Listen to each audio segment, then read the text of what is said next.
Well, there you have it. It's another week, and here we are again. Good to see everybody showing up. I hope everybody's having a great week.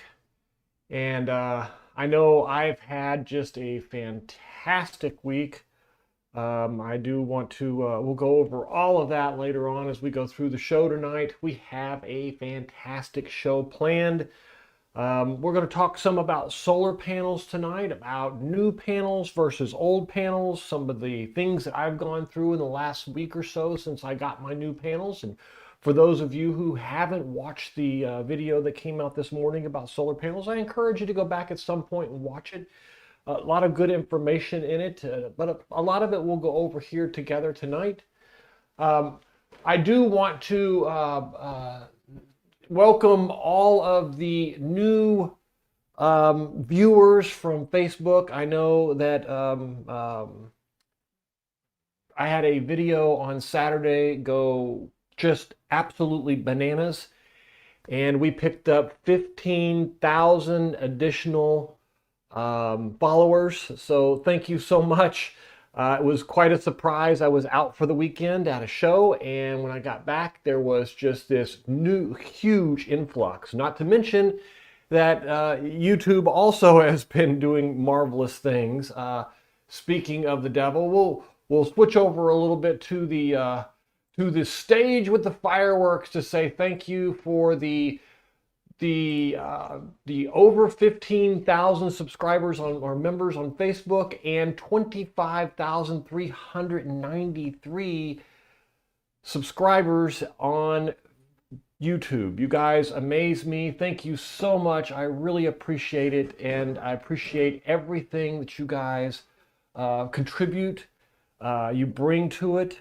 We've also had a ton of new members sign up this week. For those of you who aren't aware, I'll pull a couple of them up during the transmission. But for those of you who aren't aware, my name is Matt. This is the live stream that I try to have every Monday night at 7 o'clock.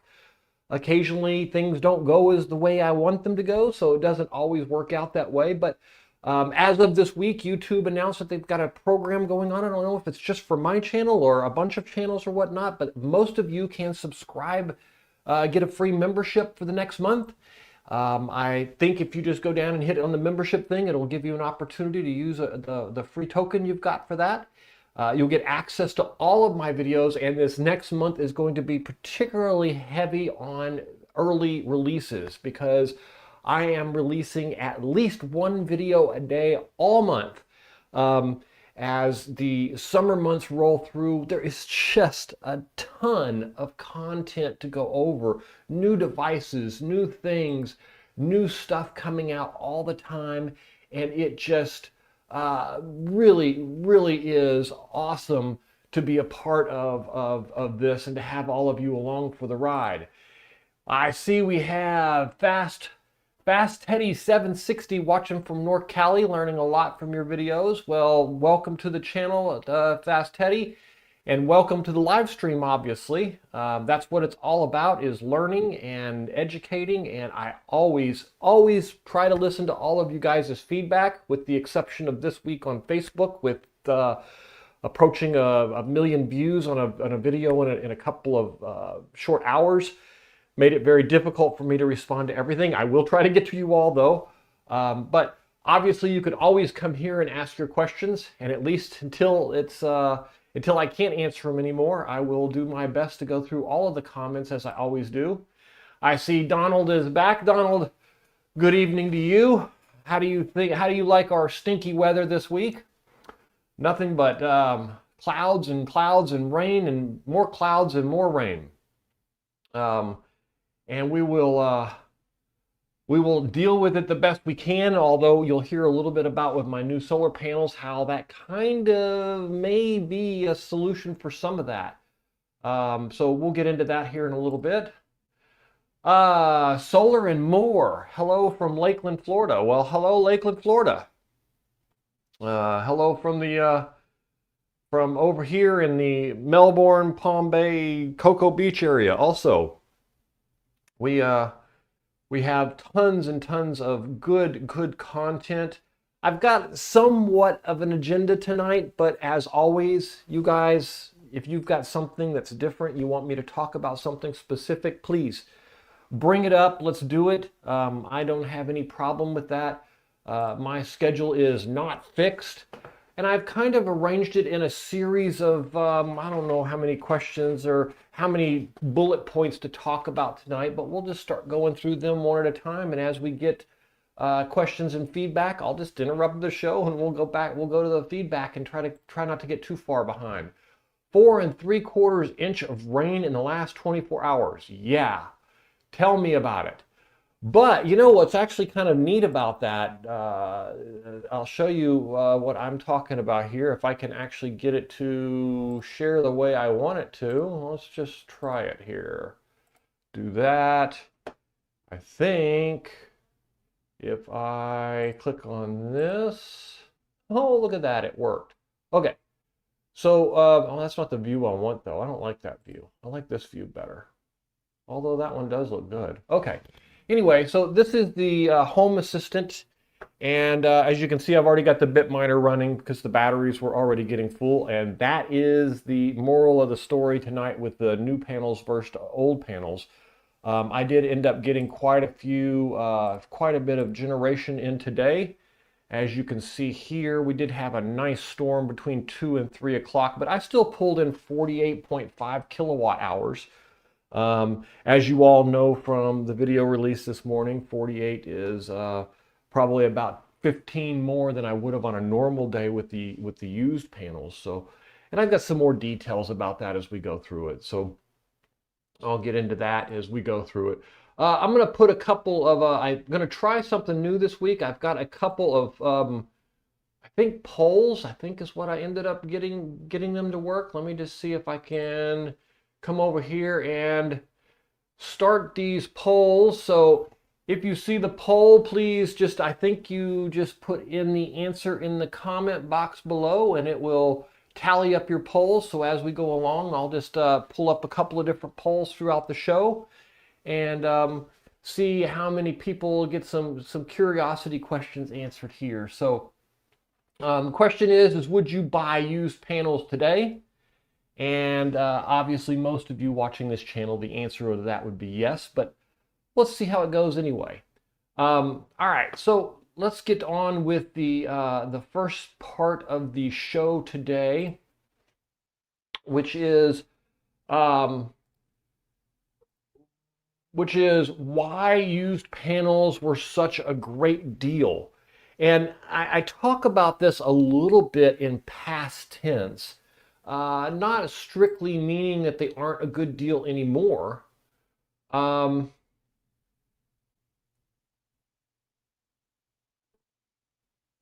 Yeah, yeah. Well, that work in the background, and Solar and More. Let me just tell you, this work in the background is an image. It is not real. I have two different locations that I do my live streams from. In the winter, when it's nice outside in the solar shed, I work in the shed. And any of you who've been with me long enough to know, I spend the nights out there. We'll actually do builds and build things and change things and stuff. When it gets hot like it's been today, and I don't know exactly what the temperature is out there today right now. Let's just go over and take a look. It is still 92 degrees outside. And when it gets hot, I come into my indoor studio, and this is a mock-up. I used to use green screens, but the problem I was running into when I would do demos with the green screens, I would hold up things like this that I wanted to show you, and the green screen would make them invisible, and made it very difficult for me to actually do real good live stream. So I bought a background and just kind of had AI generate a really cool background with all the different components I use. Most of these I do use, like the big battery is real. I do use a lot of the Victron devices. Of course, the 6000 XP, the watt cycle wall batteries. And then if I slide a little bit this way, you can see the new rack batteries from the Warren rack batteries, and if I slide this way, you can see the Life Power batteries. So absolutely, I do, it does look really nice and clean, but it's not real. I wish it was that clean. if you want to see a real one from my system, I've got a few pictures that I was going to go over later on in the show, so I'll kind of bring a few of them up here so you can see them. So they look a little bit more like, let me see if I can get this to show up right. How in the world did I do that? Oh, I see. Okay. All right. Sorry, I have to relearn. So this is a picture from an upgrade that I did. I'm in the process of doing out in the solar shed to accommodate a little bit more, the bigger breaker here for all of the new solar panels. I had to go from from 100 amp hours to 200 amp. 100 amp hours? What the hell am I talking about? 100 amps to 200 amps in this here. But in order to do that, I had to upgrade some of the wires and stuff. As you can see, the single wire couldn't handle the full 200 amps, so I put two 1-aught full pure copper tinned coated wires on there, and it's handling it nice and cool now. But as you can see, that wiring is not near as pretty as the background that you see here. I wish it was, though. All right, and then we have. No looking forward, there ain't too many 500 plus watt panels. There aren't too many 500 watt panels. There's quite a few of them out nowadays. The problem with the 500 watt panels is they're so darn big you can't have them shipped unless you have a dock to ship them onto. And that's kind of really the big issue there, which kind of stinks. But hey, you know, it is what it is. Sound cut off by commercial. I have commercials turned on. Hold on a second. I'll turn that crap off. I'm not doing commercials while we're online. I don't know what's going on with this. I keep turning them off and it keeps turning them on me. So give me just a second. I'll flip them off. You shouldn't be watching commercials. And won't take me but a second to fix it. Let's see if I can find it. Hold on a second, but I'm going to get rid of the commercials for you guys. They should not be on. Let's see. Oh, that's because I'm looking in the wrong spot. All right. Give me just a second here. What does it say? Ads off, ads are on here. Yes, you are right. So let me just fix that real quick. All right. Once you get current, you will be current with me now. I have turned all the ads off for the duration of the show. They should only appear after the show. At any point in the future, if you were ever watching my live stream and you see a commercial live, let me know and I will make sure they get shut off. They should always be shut off during the live stream. I hate having delayed conversations. All right, so let's move on. 700 plus watt panels are huge. Yes, they are. They are ginormous. They are just ginormous. Even the 445s that I have are 83 inches long and 42 inches wide. I mean, they are huge, huge panels. That's almost 7 feet tall. It's just, they're just crazy how big they are. The nice thing is though they're only, the new ones that I just installed, they're only about 55 pounds. So for the extra weight, you get a lot of panel though. Is my mic off? Oh, it's back on now. Go to the current.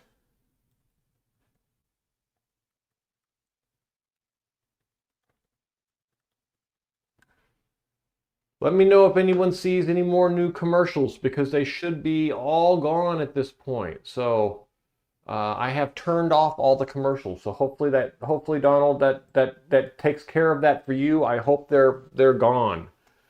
All right, you brave browser, no commercials. Get current on all comms. Should oh, that's me.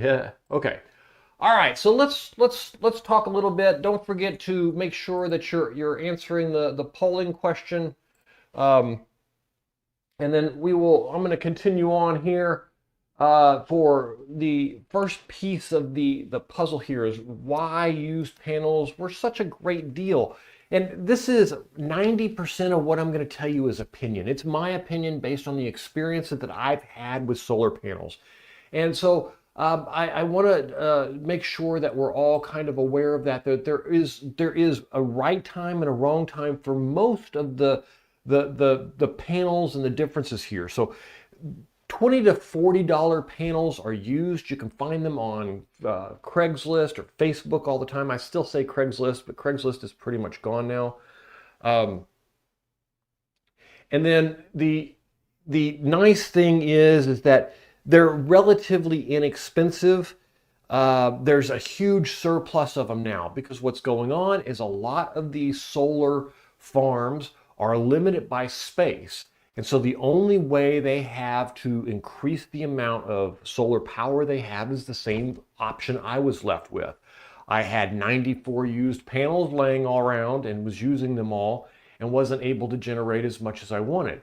So what I ended up having to do is sell off all my used panels and replace them with newer, higher, better technology. Now, there are some big benefits to doing so, and that's what we're going to go through a little of that tonight, and a little of that was covered in the video earlier today too.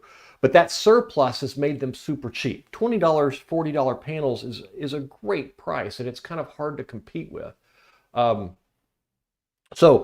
They're easy to build really large arrays cheaply.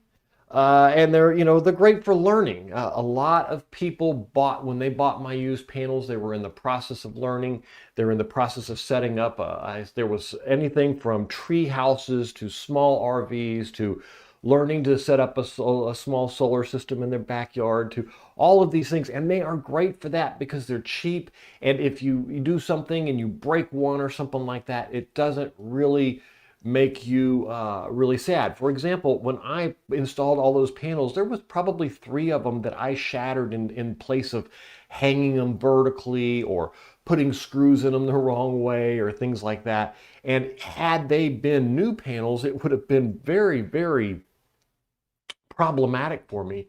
So I wouldn't have been doing that. I won't be doing that with my new panels, but I also learned what I could and what I couldn't get away with. Is there a difference in square inches for performance? Bigger wattage panels look to me as if the same wattage per square inch, just single larger panels. This is a fantastic question, and it technically, it's not so much the bigger panels, it's the age of the panels and the technology of the panels.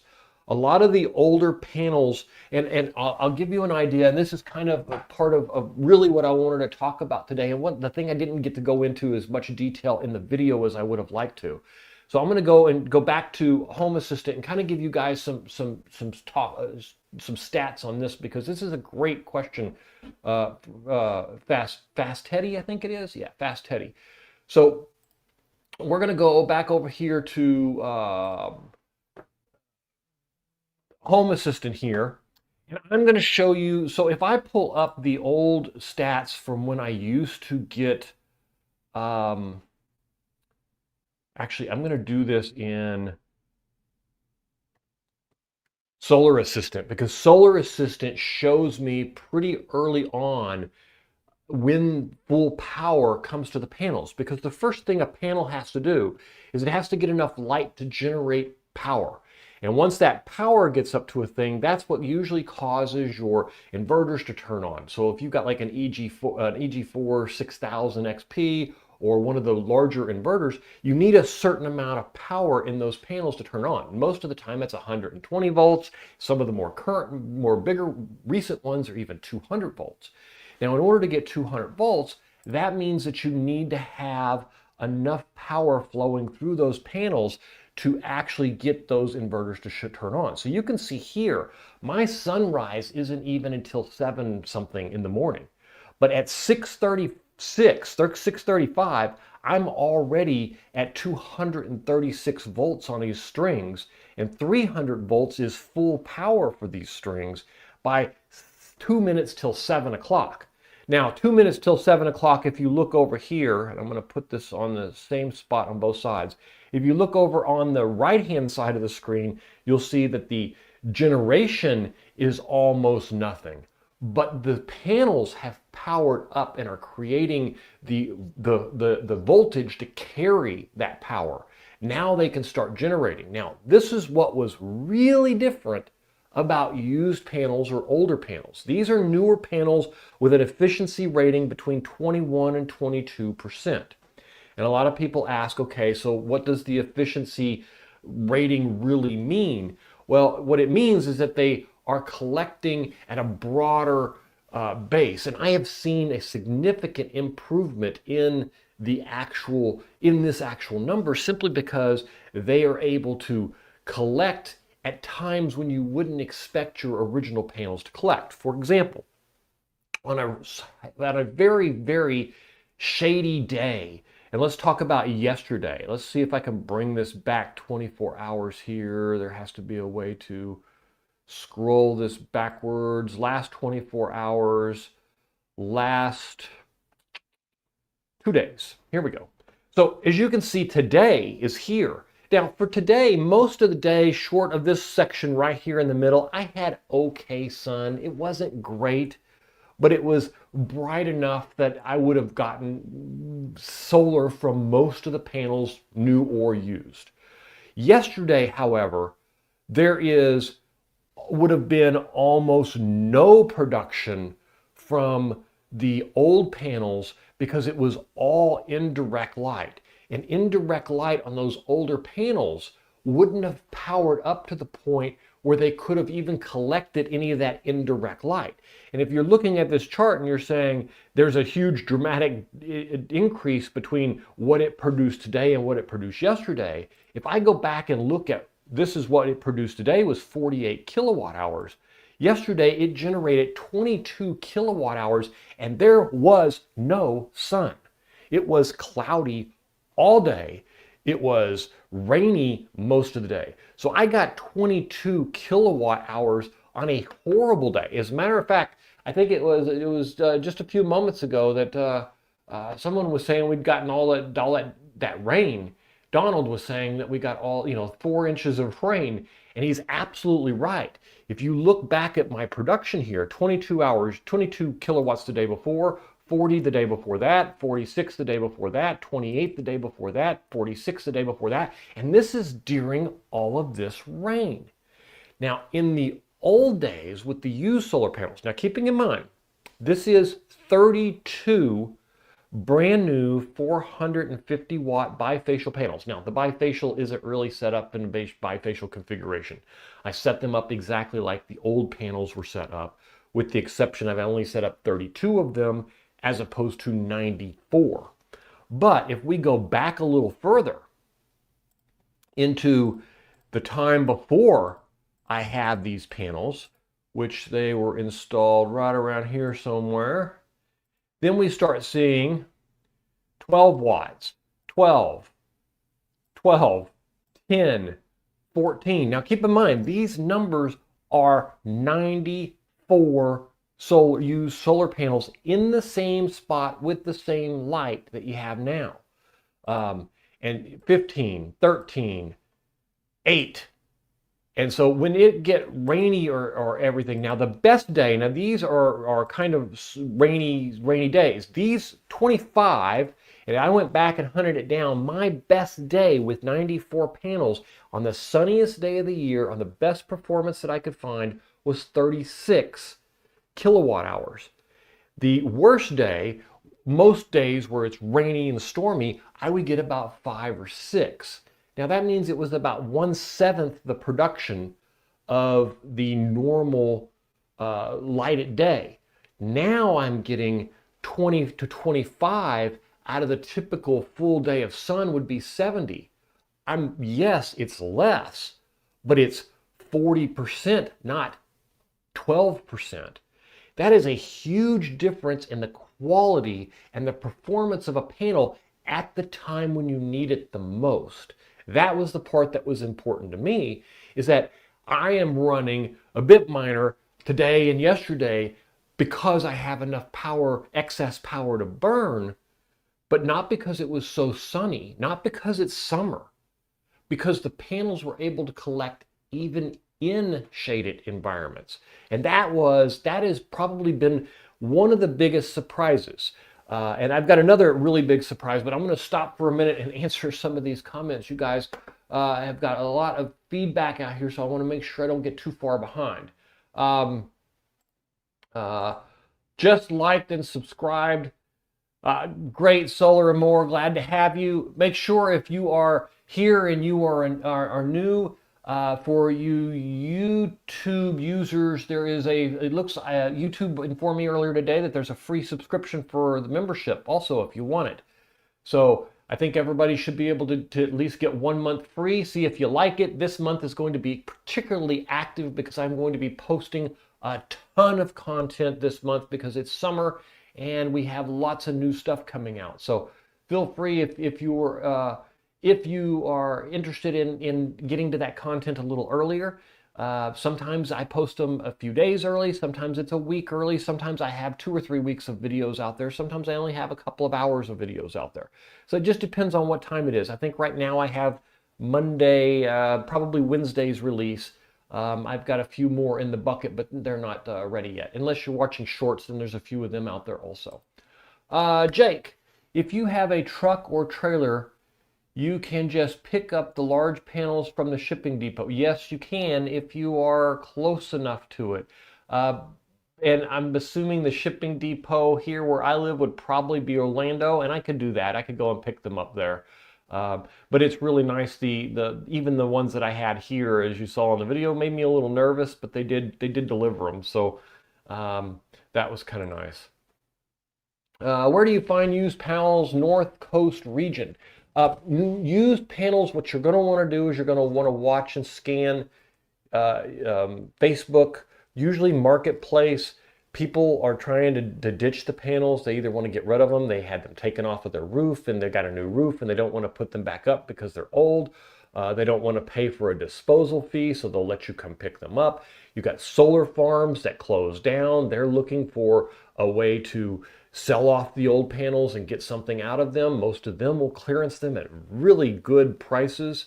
But any of those locations, a lot of people tell me that in a particular area that they've gone out, they've looked, and that there's nothing out there. It's not a matter of you go right now, you find panels right now. Sometimes it happens like that. But it is something that you're going to need to watch. You're going to need to pay attention to it, day to day for a while, and see if you can catch them when they list them. A lot of the times those panels go very fast, so you have to be, as I say, Johnny on the spot, and call them up or text them or write them back or whatever, and be quick to go get them and take them away, or you will miss them because they do go pretty fast. There still isn't an influx yet. The used panel market's still pretty much around the 260 to 280 watt zone. I've seen a couple of 300s show up in the used panel market at this point. I look forward to the day where you can get 350s and 380s pretty commonly, because there's a lot of them out there. They should have a pretty good rush on those at some point. I'm still in the process of learning. We are all still in the process of learning, trust me. There is here in a little bit I'm going to go over something extra about these panels that completely threw me for a loop and just completely caught me off guard. So don't worry about that. Craigslist is still good for panels, plus they're usually local. Yeah, I had some really good luck. My first batch of panels was off of Craigslist. Craigslist, you have to be a little bit more careful about crap. And what I mean by that is people post garbage, they're not real.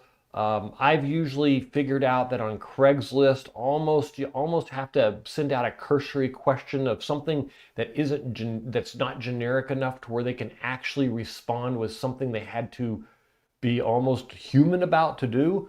And that would actually make sure that you had legitimate ones there, but it's still very difficult on Craigslist. You have to go through a lot of, don't get me wrong, you got to go through a lot of crap on Facebook too. But if you want the used panels, that's the way you have to go about it. And they're worth it by all means. I mean, keeping in mind that, yes, I just upgraded to 32 new panels, but it was the selling of the used panels that paid for those new panels. So all of my panels were purchased used. I had my first batch of 12 panels, which I purchased off of Craigslist for $180. I had a second batch, which was someone who's getting a new roof and they didn't want them anymore. They were going to upgrade, and they sold me, I think it was 38 of them for $200 right at. And then the third batch that I got was a massive upgrade on a house, and they just basically wanted them all gone. They had them all packed up, and you guys have seen that video with the pallets where I had to load the pallets into the trailer. And I got the pallet jacks all the way up into the trailer, and they wouldn't fit through the door of the trailer. I had to end up loading them manually anyway. But those were all free. So I ended up with 98 panels. I had 94 of them, 94 or 92 active at its peak. And that's just simply because there was a couple of them that were broke. There was a few of them that need some work. And there was a couple that had some diodes that were out that had to be repaired and stuff. So yes, definitely make friends with roofers. Make friends with what are those guys that do the cleanups, home cleanups and stuff like that? If you know a real estate agent, ask them for who their home cleanup person is and talk to those people, because a lot of the times if you offer to take them away for those home cleanup people, they get paid to just clean the house up. Well, those solar panels have a huge disposal fee for them, and they don't know what they are or how to sell them. So you just tell them anytime they run into solar panels to call you, you'll come get them. And if you promise to pick them all up and take them away, a lot of the times they'll just let you have them for nothing. That's been probably one of my best sources for used panels right there. All right. So really, the question becomes is what's changed in the used panel market, and what is different about the used panel market from what it was before. So it was originally that solar panels, just a few years ago, solar panels cost about 80 cents to $1.20 per watt. That was a tremendous amount of money for even a 100-watt panel could cost you $120. And the equivalent of today's 400-watt panel could cost you an easily $500 or $600. Now, keeping in mind, I just bought 445-watt panels for, I think it was tax, title, and license all shipped out and everything. Shipping, the whole thing, I think I paid like $3,900 for 31 of them. So I paid $125 for 445 watts. So take that 125 divided by 440 watts. So including shipping, and if I had lived close enough to go pick them up, I would have, or if I was in the process of making a trip to Texas, I would have. They would have been even cheaper, but it ended up costing me 28 cents a watt for brand new bifacial 21.x% efficiency panels, which is a huge change from what it was just a few years ago. And that's what's really changed a lot from today. You can get those panels from 20 cents to 35 cents. And I've even posted multiple discount deals in the last week, in the last month, I would say, for 18 cents and 15 cents and all that a watt. So you can get some great deals if you're a subscriber. I post those as soon as they come out. So if I ever see them, or if my one of my affiliates ever send me things saying, hey, this is happening, I always post those. So please just make sure you're a subscriber and you'll get that on your feed and you won't have to go hunt for it. So it used to also be that shipping was a lot worse. Now, shipping still is painful. It cost me $550 to get it shipped from Texas to Florida. Now, I'm Central Florida, so we're not talking about we're not going to Pensacola. Pensacola is only half of the trip. So shipping is still a significant part of it, but instead of the $3,200 for the panels, where they would have been 200-watt panels or 230-watt panels a few years ago, now they're 445-watt panels, and instead of $1,200 or $1,800 in shipping, it's about $500 to $600 shipping, which is much, much, much more cost effective than it used to be. Because even at that, you can still, you can get panels now for shipped to you for 28 cents a watt, which is very, very reasonable. I mean, even when I bought the original panels for the RV, those were 370 watt bifacial panels. I bought them almost 2 years ago. They were a fantastic deal at that point, and those cost about 35 to 40 cents a thing, and the shipping on them was still, you know, $400 or $500, and I only ordered 10 of them.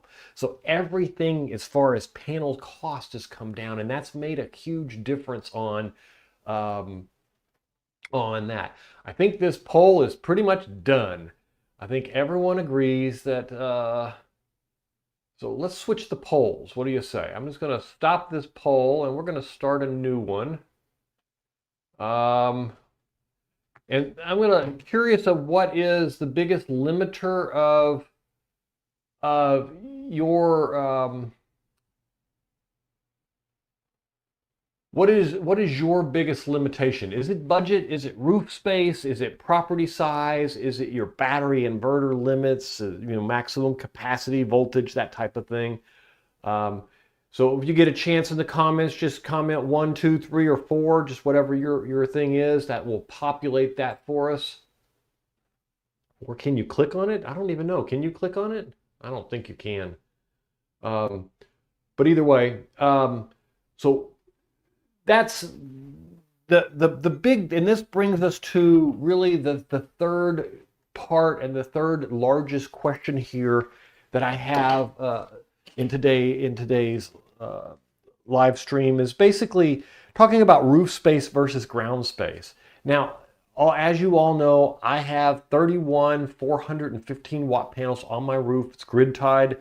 I do have some, if you've been watching videos on my AC coupling coming out, I did get informed last week that my solar company has gone belly up, and I no longer have to worry about the warranty that was preventing me from doing anything like solar coupling or any of that stuff. So I will be doing the AC coupling project here in the next week or two, and we will get that feed going in. My yeah.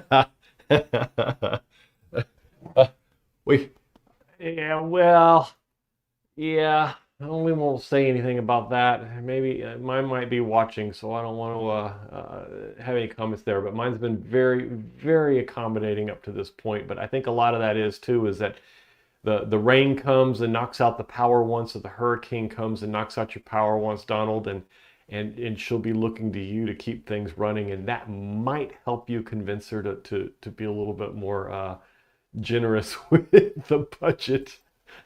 That's funny.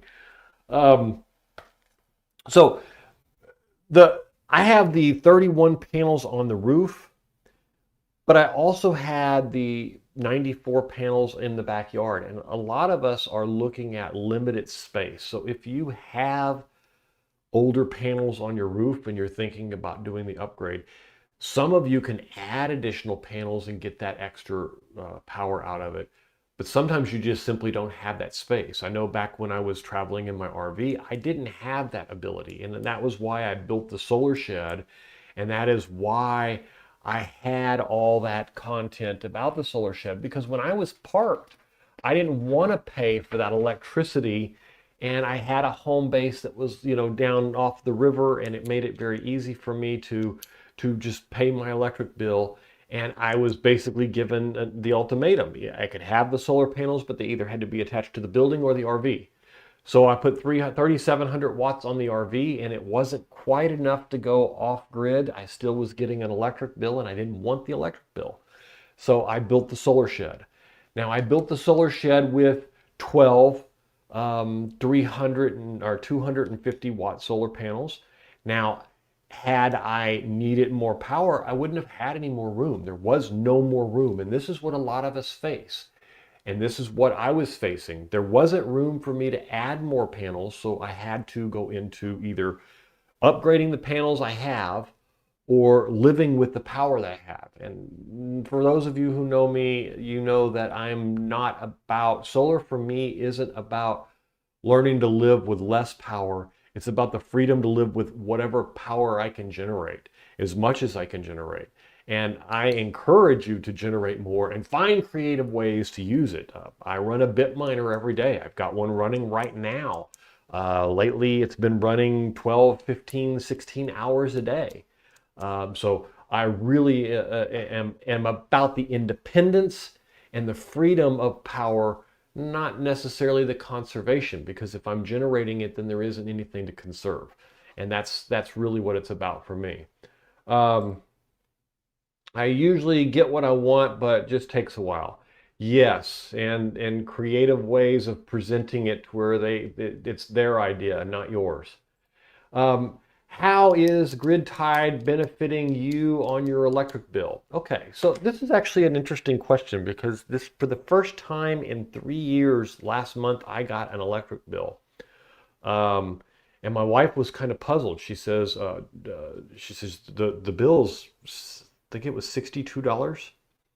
Um, and normally we don't get a bill above the absolute minimum, which here where I'm at is about $28. And you usually don't get one of those the first 3 to 5 months of the year. And I'll explain why. So during the year here, I'm very fortunate in Florida. We have a 1-for-1 ratio with the electric company. If we give 1 kilowatt hour, we get 1 kilowatt hour. Every month, if you are short, you pay the bill. If you are over, they put it into a bucket that carries over to the next month. At the end of the year, they reconcile that bucket. If you have X amount of kilowatt hours in that bucket, they pay you a percentage of what kilowatts you have available, up to a certain amount. And that certain amount is to prevent you from just generating a bajillion kilowatt hours. So they'll pay you for it. Now, usually that credit in my case is about $120 a year. And then that covers my electric bill for the first 3, 4, 5 months. And then I start getting $30 electric bills after that. And that continues until December. And then I get another credit. So, and then they credit it off again and it goes back to the normal. Now, that base fee is, there's nothing you can't avoid the base fee. You're going to pay the base fee. It doesn't matter how many kilowatt hours you've got accumulated. And then they're going to pay you back at the end of the year. Why they do it that way, I'm not exactly sure, but I'm glad that they do, because in a lot of parts of the country, a lot of other ones are not as lucky as we are, and you end up with peak hours. You end up with peak hours, meaning that, prime time between 5 p.m. and 8 p.m. when you're most active and you're giving the kids baths, you're cooking dinner and blah, blah, blah. They charge you, instead of, 15 or 20 cents a kilowatt hour, they charge you 60 or 70 cents a kilowatt hour. In the morning when you're waking up and you're getting ready for work, you're making coffee, you're, getting the kids ready for school, you're cooking breakfast, they charge you an exorbitant amount. So a lot of people are using these solar systems now to peak shave those hours off. Use the electricity and the solar collection during the non-peak hours, and then don't use the grid during those hours. Use your batteries. Now, the question, going back to how is it benefiting me? Sorry, got distracted, solar and more. I put in every month excess power to it. Now, last month I got a little bit carried away with some tests I ran on the bit mining to find out what it would cost to actually run the bit miner 24/7, how much power it was, when I was evaluating what I was going to need to do to upgrade to run it all the time. And so I used a whole bunch of that, and it caused me to get an electric bill. Other than that, it is the first bill in 3.5 years that I have seen. Every other bill that I've got has been the minimum or avoid it because of the annual credit that comes along. So it's benefited me greatly. Now, that said, if I was to do it again tomorrow, there would be no grid tied. I would not connect to the grid. I would go with a full, like a hybrid system or a completely off-grid. And probably I would just go with off-grid. I would use my own batteries to store my own power, and then I would go to it. Now, I am going to go in and do the AC coupling to be able to use the panels that are on my roof on a grid-tied system so that when the grid goes out that I still have access to the panels and the power it produces during a hurricane or other power outages. But not necessarily is that how I would do it today. That was how I did it then, and the solar industry has changed dramatically since then. Believe it or not, still to this day, approximately, best estimates are that about 74% of all the solar systems installed in America today do not have battery systems. They are using the grid as a repository for their excess energy, and then they get back from that grid when they don't have power generation, like solar is inactive in the evenings, at night, and so on and so forth. Now, unfortunately, in most parts of the country, they're not as friendly with that power generation as they are here in Florida. And sometimes you will give a kilowatt hour to the electric company, and they will give you a third or a fifth or an eighth of a kilowatt back, meaning that if you generate 5 kilowatts of power for somebody else, they'll give you 1 back. How generous of them. I'm lucky enough that if I generate 1 and give it to the company during the day, that I can use 1 at night at no cost. I don't know how long that will last. I don't know how long any of us will still have that ability to do that. Distance from panels to inverter. What is the practical and how far away can you place panels from the inverter? Is 60 to 100 foot greater practical? Absolutely, it is practical. With today's, the key here on panels and distance from your inverter is voltage. In your newer panels, and let me kind of give you cables can be a huge factor, but at the same time, they can be a non-issue, especially if you're only talking about 60 to 100 feet. And I'll give you an example of this. Imagine you run an extension cord for at 120 volts to run a fan or something, and it's a 100-foot extension cord. Would your fan still run? Yes, it would. Would it possibly use more power because of some voltage drop?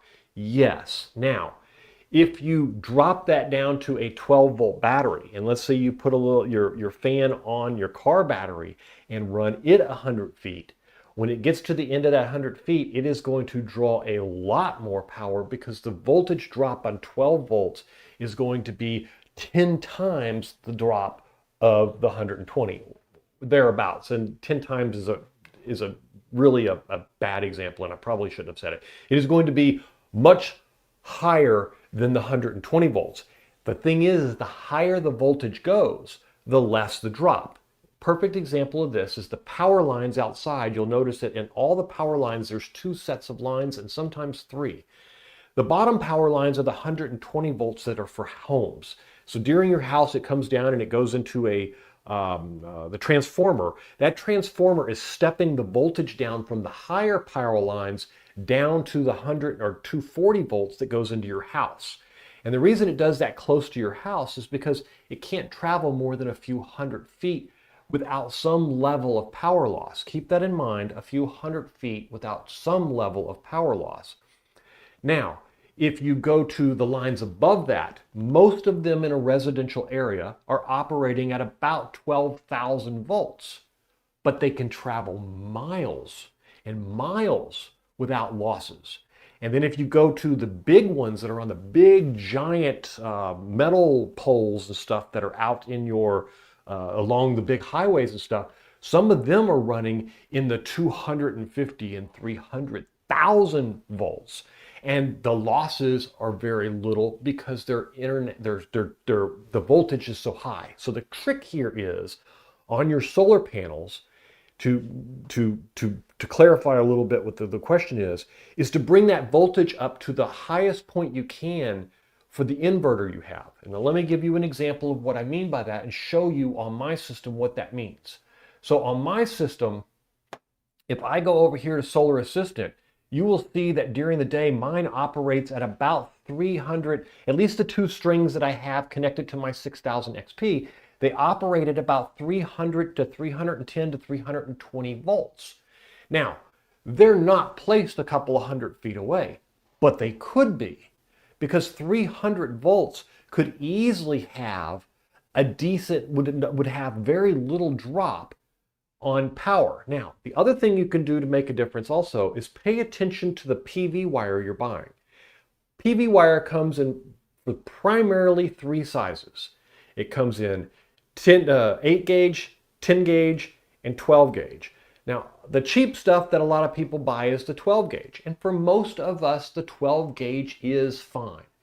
In your circumstance where you're going to be running at 80, 100 feet, you're going to want to go with a higher grade wire or a bigger wire in order to prevent that drop. So you bring that voltage up and you make that wire a little bit bigger, and you're going to bring that resistance down, and thus your losses and your power drop down. Same thing's true with an extension cord. 120 volts, you will have some drop at a 100-foot cord. You put 200-foot cords on there and you're going to have even more drop, and at some point you're going to have problems. But 100-foot should not be a problem. If you have a problem with 100-foot, it is always going to be the fact that you either bought wire that wasn't pure copper, or you're using, in some cases, even 12 gauge wire will work for those distances as long as the voltage is high enough. But my suggestion is if you're running something that long, that you should always go with the 10 gauge or the 8 gauge wire. It is more expensive, but it'll pay for itself in the long run. And hopefully, Fast Teddy, that T being used twice always gets me. And Donald, you're absolutely right. Cable size is a major factor. And that is why in those longer runs, especially if you can't get the voltage up too high, you're going to want to make sure that you do it. Now, if you're running a small fast eddy, oh, it is eddy. The T isn't fast eddy. Crap. Well, okay, it doesn't get used twice. So now I'll be able to say it without thinking about it. Thanks. So the point is here, Fast Eddy, that use the larger cable, get the voltage up where it can. If you're running on a little 12-volt system where you're only allowed to, you're only allowed to have 1 or 2 panels in parallel, and they're running at 16, 18 volts, or you're charging a little 12-volt system and can't get it up over 48 volts or something like that, you're going to see some power drop, and it could be very significant. But if you're running a larger system where you can get the voltage up like I have here into the multiple hundreds, and I have seen 200 volts, 250 volts, 100 feet should not be an issue whatsoever. As long as you go with the 10 gauge wire, you're not going to have a problem there. All right. I have no idea what I was talking about before that question. Let me go back to, what was I talking about? So we were talking about this. We were talking about how does roof space and ground space change your opinions. So my opinion on the solar panels, whether they're new or they're old, depends enormously on the space that you have available. If you have a field behind your house where you can put up as many as you want, by all means, use the cheap panels. Now, that also depends on whether you have to mount those panels or whether you can take some shortcuts like I did and lean them against the fence. Now, does that mean when a hurricane comes that I have to pack them up? Yes, it means when a hurricane comes, I would have to pack them up. But to be honest with you, I'm not sure there's any rack mount, Gabanza, gazebo mount, short of putting them on my house, which I already have 31 panels on my house, that I would feel comfortable leaving them there during a hurricane anyway. So I will take them all down, and at that point, the more temporary they are, the easier they are for me to stack up and to put into the shed and lock them away so that they're safe during a storm. And my idea is to stack them up very similar to the way when they first came, and use some big straps, strap them together, because a giant bundle that weighs 1,600 pounds of solar panels isn't going to be blown around very easily by a storm. All right, so let's talk a little bit about some of the hidden costs that nobody talk about, because I can tell you all day long, you use cheap used panels here, buy new panels here, but what nobody ever talks about is all of those things that you have to buy in addition to that. And some of it we talked about just a minute ago. It's the wire. if you're going to be running a very long ways away, you're not going to want the smaller gauge wire. You're going to want some of the bigger gauge wire. If you're running it close and in low voltage, you're going to want some of the bigger gauge wire. So you really need to match that gauge, and it comes in 3 sizes, as I said: 8 gauge, 10 gauge, 12 gauge. And the 8 gauge obviously is the best, the 10 gauge is the middle, and the 12 gauge is the least. But that doesn't mean that you can't use 12 gauge and it isn't appropriate in some cases. In some cases, it is perfectly appropriate to use 12 gauge. I personally use 10 gauge for practically everything. I don't have anything that is in the need of the 8 gauge. If I was living off-grid in a farm and I had a big set of panels, hundreds of feet away from the house that I was going to be using to run my solar system, I probably would run the panel voltage back at the high voltage and have the inverters close to the house, and then run the 240 into the house, because at the same time, the house power going to the house is 240 volts. If I can get the solar panels to come to the house at 300 or 400 volts safely, then that would be even better, because there would be less loss there than there would be on the other thing. So it's a balancing act. You have to kind of look at cost versus it. But at the same time, running that power, that line, that 8 gauge wire is much more expensive. So you're going to want to think about that too. Some of the other hidden costs. So let's talk about them. If you are using newer panels and they're bigger panels, let's say the 450s, 445s that I just bought compared to the 250s that I used to have, mounting 94 255 panels as opposed to mounting 31 445 panels for twice the power is going to have a mounting bracket, mounting rails, mounting wire, mounting clamps. If you're not installing them DIY, a labor expense for installing them, you're going to have the mounts themselves, the racks. All of that expense is going to multiply, because in order to get the equivalent of my 445 watt panel, I'm going to need at least 2 250s. That would give me 500, but that means that I have double the mounting equipment. And a lot of the times these days, the mounting equipment is almost as expensive, if not more, than the panels themselves. In addition to that, I'm going to need to have double the connectors, double the amount of strings, and all of that. I get 445 watts at a 50 watt out of each panel, and I get 250 out of a 36 watt panel. So for a 36 volt versus 50 volt, for a 15 volt difference, I get twice the extra power. And so that is huge when it comes to getting the amount of wire, the type of wire that I need. That voltage increase actually helps me when it comes to wire and getting the voltage into the system safely. And it also helps me with mounting equipment and all that. I hope that's clear. If not, please put a thing in the comments and let me know what part of it didn't make sense. I'll be glad to do it. I use 8 gauge for all my PV wire, and that's why your wife is after you, Donald, because you're using that 8 gauge for everything. All right, Jake. Jake says, would the MC4 connector become the limiting factor of larger than 10 gauge? No, it is not. You can buy MC4 connectors that fit the 10 gauge to 12 gauge, or you can buy MC4 connectors that fit the H gauge 10 gauge. Yes, they are more expensive, but they are the same connectors, and they do connect to both. You can, I don't think I've seen any that were fit all 3 sizes of the wire. I would bet that some of them do. Maybe Donald, do you have to go look for? They make 8 gauge. Okay, yeah, he already answered the question. Thank you. That was kind of what I thought. I haven't seen any. I know the ones that I use will fit both 10 and 12. And since I don't use 12, I use them only on 10. But sometimes I get used wire from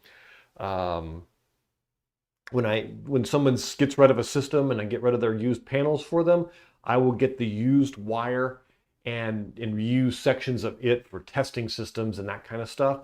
They're great for running temporary strings out and setting down, you know, if I've got a system I'm testing or whatnot. So sometimes those will be 12 gauge. And I do have one set that is 8 gauge. So you'll see a variety of it, but no, they do sell MC4 connectors for both. So more hidden cost. The MC4 connectors was one of them, but all of those costs tend to add up and do make a huge difference. When you're running, you know, 100 feet of 10 gauge wire is about $110 right about now. Your MC4 connectors, obviously, the less of those that you use, the better. But you're going to end up using, you know, several of them. You're going to have your racks, your mounts. If you're digging and putting in, you know, ground post and concreting them in, or pounding them in, or having them pressed in with somebody coming by and pressing them in. If you're in an area that doesn't have rock down below, those are really good. But all of this stuff really adds up, and this is what I would encourage you, that if you're not mounting it on your house and you're mounting it on a mount back there, a lot of the times people think, oh, well, it's a whole lot cheaper. It's a lot cheaper if you leave out all the accessories. But even on a house, the mounts, the brackets, the wires, the connectors, on a house, many times you have to run the conduit up on all of the external and internal pieces. So then you have the conduit, you have the connectors for those, the adapters for them. All of this stuff really adds up. So if you're putting together a system and trying to figure out what that cost is, I really encourage you to do that. Let's see where we at here. And I did want to, one more time, while we have everybody online, I want to thank all of our new members. Everyone say hi to our new members on Facebook. We did have a video go off this weekend. We picked up 15,000 new viewers. Just fantastic. Not to mention YouTube support growth was crazy this week. We are up over 25,400 new subscribers this week. Memberships have jumped dramatically. My memberships are very simple. They're only a couple of bucks a month. You get access to all the videos early.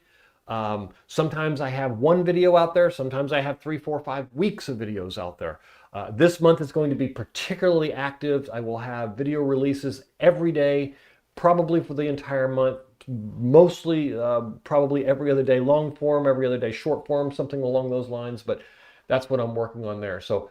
And if you are interested in a membership, YouTube sent me an email earlier today saying that they had a program going where you can get a free membership just by going and attempting to do the sign up. There should be a place out there where you can click on it and get the membership for free. So you can do a trial for a month and see if you like it. Even if you don't like it, this is the perfect month to sign up and get it anyway, because you're going to get to access to a lot of really good things. I don't make a whole lot off of it. I mean, it's like $2, and I just do it because it gives you guys a little bit of an opportunity to help pay for some of this stuff and be involved and get early access to it. Give me feedback from the people I know that are really dedicated and watching. There's Paul from Writing with Paul. Good to know. I've never looked on 8 gauge MC4 connectors. Also hi from Facebook. Yes, you and all of the Facebook users tonight. Wonderful group. Welcome to you all. Jake, gotcha. I do not believe that they make 8, 10, 12 unless it would be nonsense. Yeah, I'm pretty sure they don't. I know they make 10, 12s, but I don't think they make ones that go with 8 also. I know the ones that fit 12 won't fit 8 comfortably. I've tried before and they don't work really well. Sorry, MC4 connector for all. Yeah. Let's see, Dead ALM 556. What are the name brand MC4 connectors you recommend? There are a lot. There are probably as many. I did a review on this once before, and I think that I was told there was over 100 different brands of MC4 connectors. The important thing here is to have a brand, for you to use a specific brand. There are a lot of good ones. You can go with the original MC4 connectors if you want those. They're a little bit more expensive, but they're probably worth it. I have not had any problem with several different brands, and I've had different customers using different types, so I try to use the same ones that they have. But for the most part, as long as you are putting the same connector on both sides of your connection, then you really don't have too much trouble. But that is the trick. The male and the female plugs are designed to connect together by a sleeve over gapping the connector on the other one. And when that sleeve doesn't fit just perfectly, that connection can cause, especially on the 6000 XP, it can cause arc faults, and the PV will shut down on you and you won't have any clue what it is. It'll cause other I've seen other inverters where they jump around on the maximum power point protection because it's arcing inside and you can't really see it. You will also notice that the easiest way to detect this is a heat gun. You can either put a heat gun on it or you can use a thermal camera, and those MC4 connections, you will see the ones that are acting up. They get quite hot and they run very hot up in the 130, 140 degree range, which once they get over the 180 or so, they start melting. So that's where you really want to avoid it. But as long as you are using the same connector on both sides, I haven't had too much luck there. I would avoid the super cheap ones though. And that's kind of my advice there.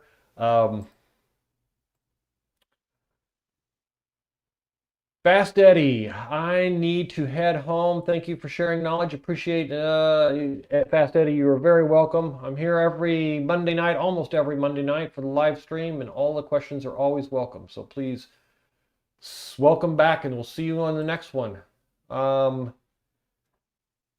Is that Garvish? Garvish 7372. How to effectively convert an existing original solar inverter into a hybrid using AC coupled lithium batteries. There is actually, I am going to be building a video on that exact question here over the next 2 weeks. I have a Solar Edge grid tied system on my roof that I did not have access to until recently. And I am going to AC couple that into the 6000 XP. If you've got a 6000 XP, a 12,000 XP, or pretty much any inverter that allows you to AC couple, the method I'm going to use is exactly the same, and I'll go through each one of those in detail. But that's a bigger question than I can answer here. I do have a video out that you can go and review, take a look at, that talks about how the, I'm going to hunt it down for you here, how the AC coupling works, but it is not a practical installation. It is a theoretical one to explain it so that you will understand how it works. And I will have the actual build video. Here it is. I will post this for you. This is the AC coupled video. It explains how it is, how it works, what the theories behind it. But basically, you have a special port on your inverter that takes the AC feed from your existing solar system. It simulates the grid so that as that generates power, it can take that power in and feed it into your current system, use it to charge your batteries, run your devices, so on and so forth. But it does not, I'm not talking about a hybrid system where I'm sharing power with the grid. This is basically an AC coupled where I'm just taking the power off of one and simulating that grid for them. That's how I'm going to be connecting it. So hopefully that answers your question. But if not, let me know and I will go back and revisit it. MC4 male and MC4 connectors. And the Stabali is the original brand, so that is the true MC4. Now, as I said before, regardless of the brand, you need to make sure that they're the same on both ends, or you will not have that security that you're looking for. Signature Solar has them. Yes, they do. I will. get you a link for them here real quick. MC4 Stabali. Here they are.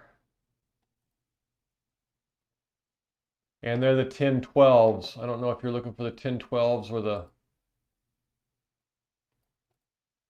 Let's see if I can get this.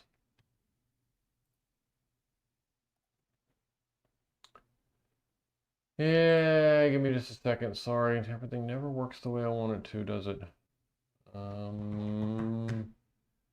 Went to copy that URL and it broke on me.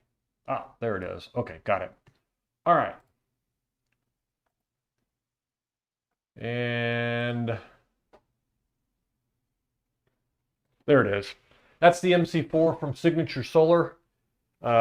If you you can also use the coupon code if you want. It doesn't change. This doesn't change any of your pricing any. It just you can get $50 off, but it only if you're ordering over 500 will the coupon code work. But if you are, then feel free to do that. There's also a link down in the description for, and I can actually put you a QR code up on the screen also if you're interested. It'll get you there if you're shopping on your phone or don't want to look it up. If I can figure out where it went. Ah. Oh, here it is.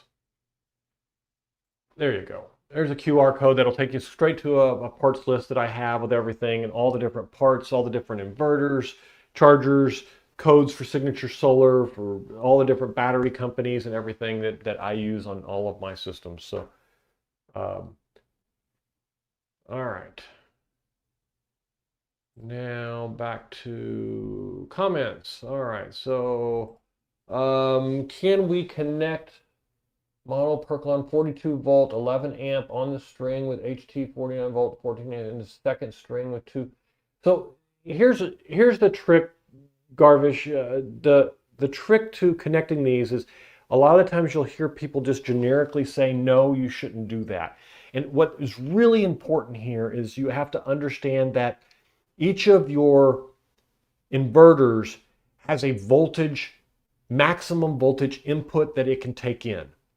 And you have to make sure that you don't exceed that. That's one of those configurations that if that voltage is higher than it's supposed to be, it can damage your inverter or your charger, excuse me.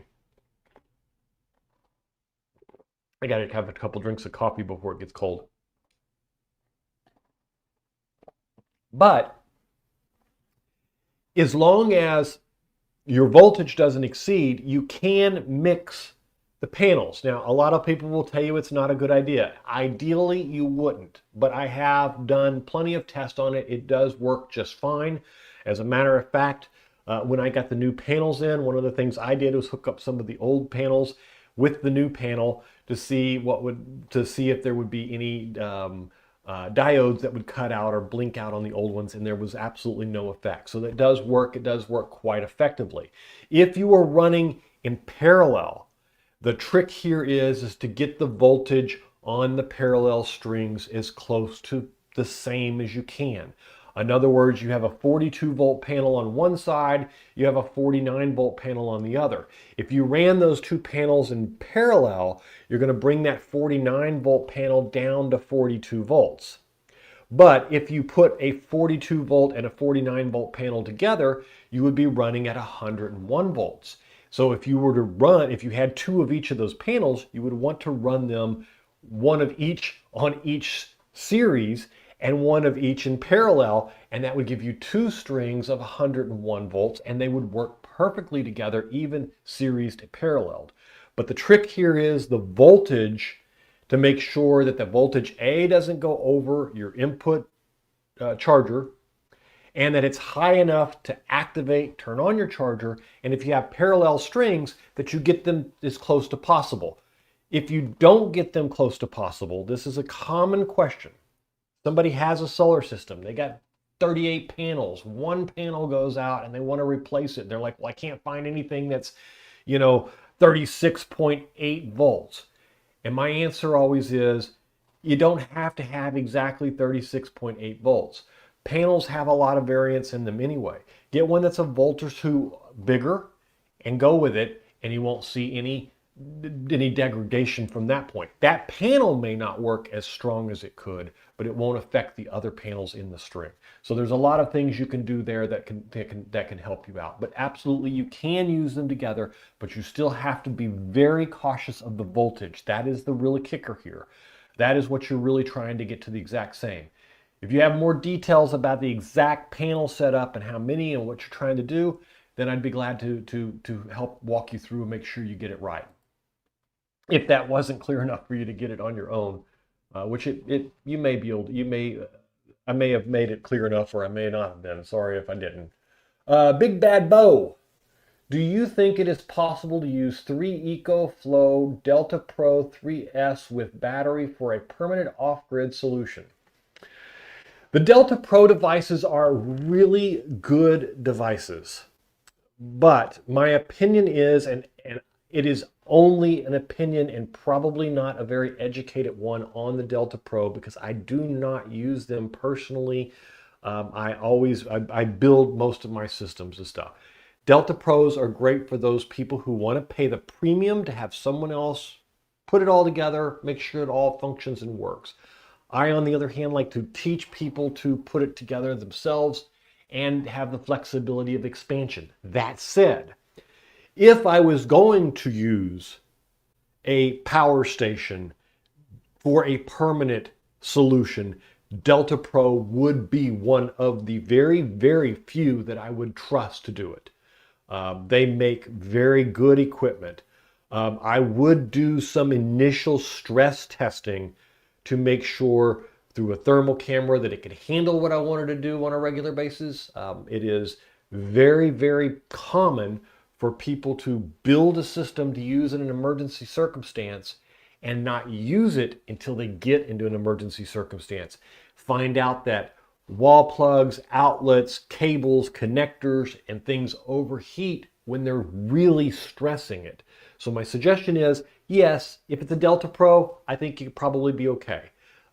But at the same time, I would make sure that I would do the stress test before you need it, not while you need it, because once you need it and it doesn't work, there's nothing you can do but back off what your demands on that unit are.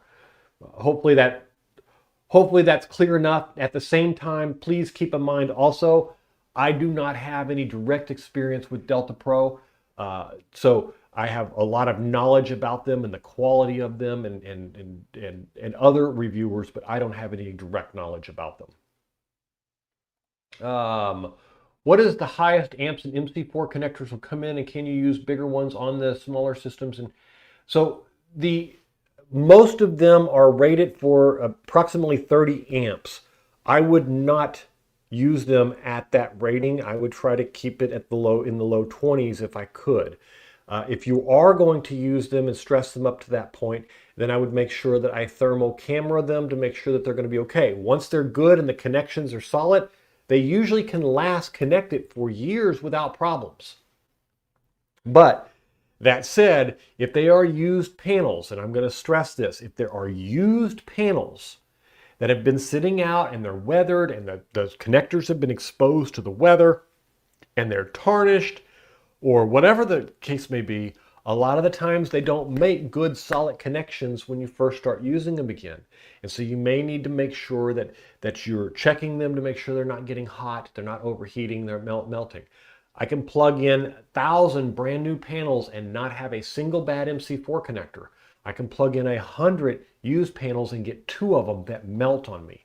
So I'm always very, very cautious to stress test used panels, especially those that somebody allowed you to pick up, that came off of their house, that sat in their backyard for a year before they decided that they didn't want to figure out how to get rid of them and want you to come pick them up.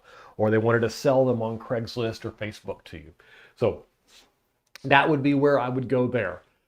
So the answer is most of them, the specs will tell you, but most of them support up to 30 amps. I would suggest that you use a higher voltage, keep your amperages lower, and the higher voltage, the less voltage loss you have, the less voltage loss you have, the less wattage loss you have.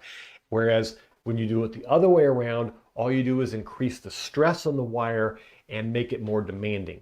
So it's always easier to keep that amperage. For example, 100 volts, 10 amps is 1,000 watts. But if you did 300 volts at 10 amps, you got 3,000 watts, but it takes the exact same amount of wire with absolutely no loss.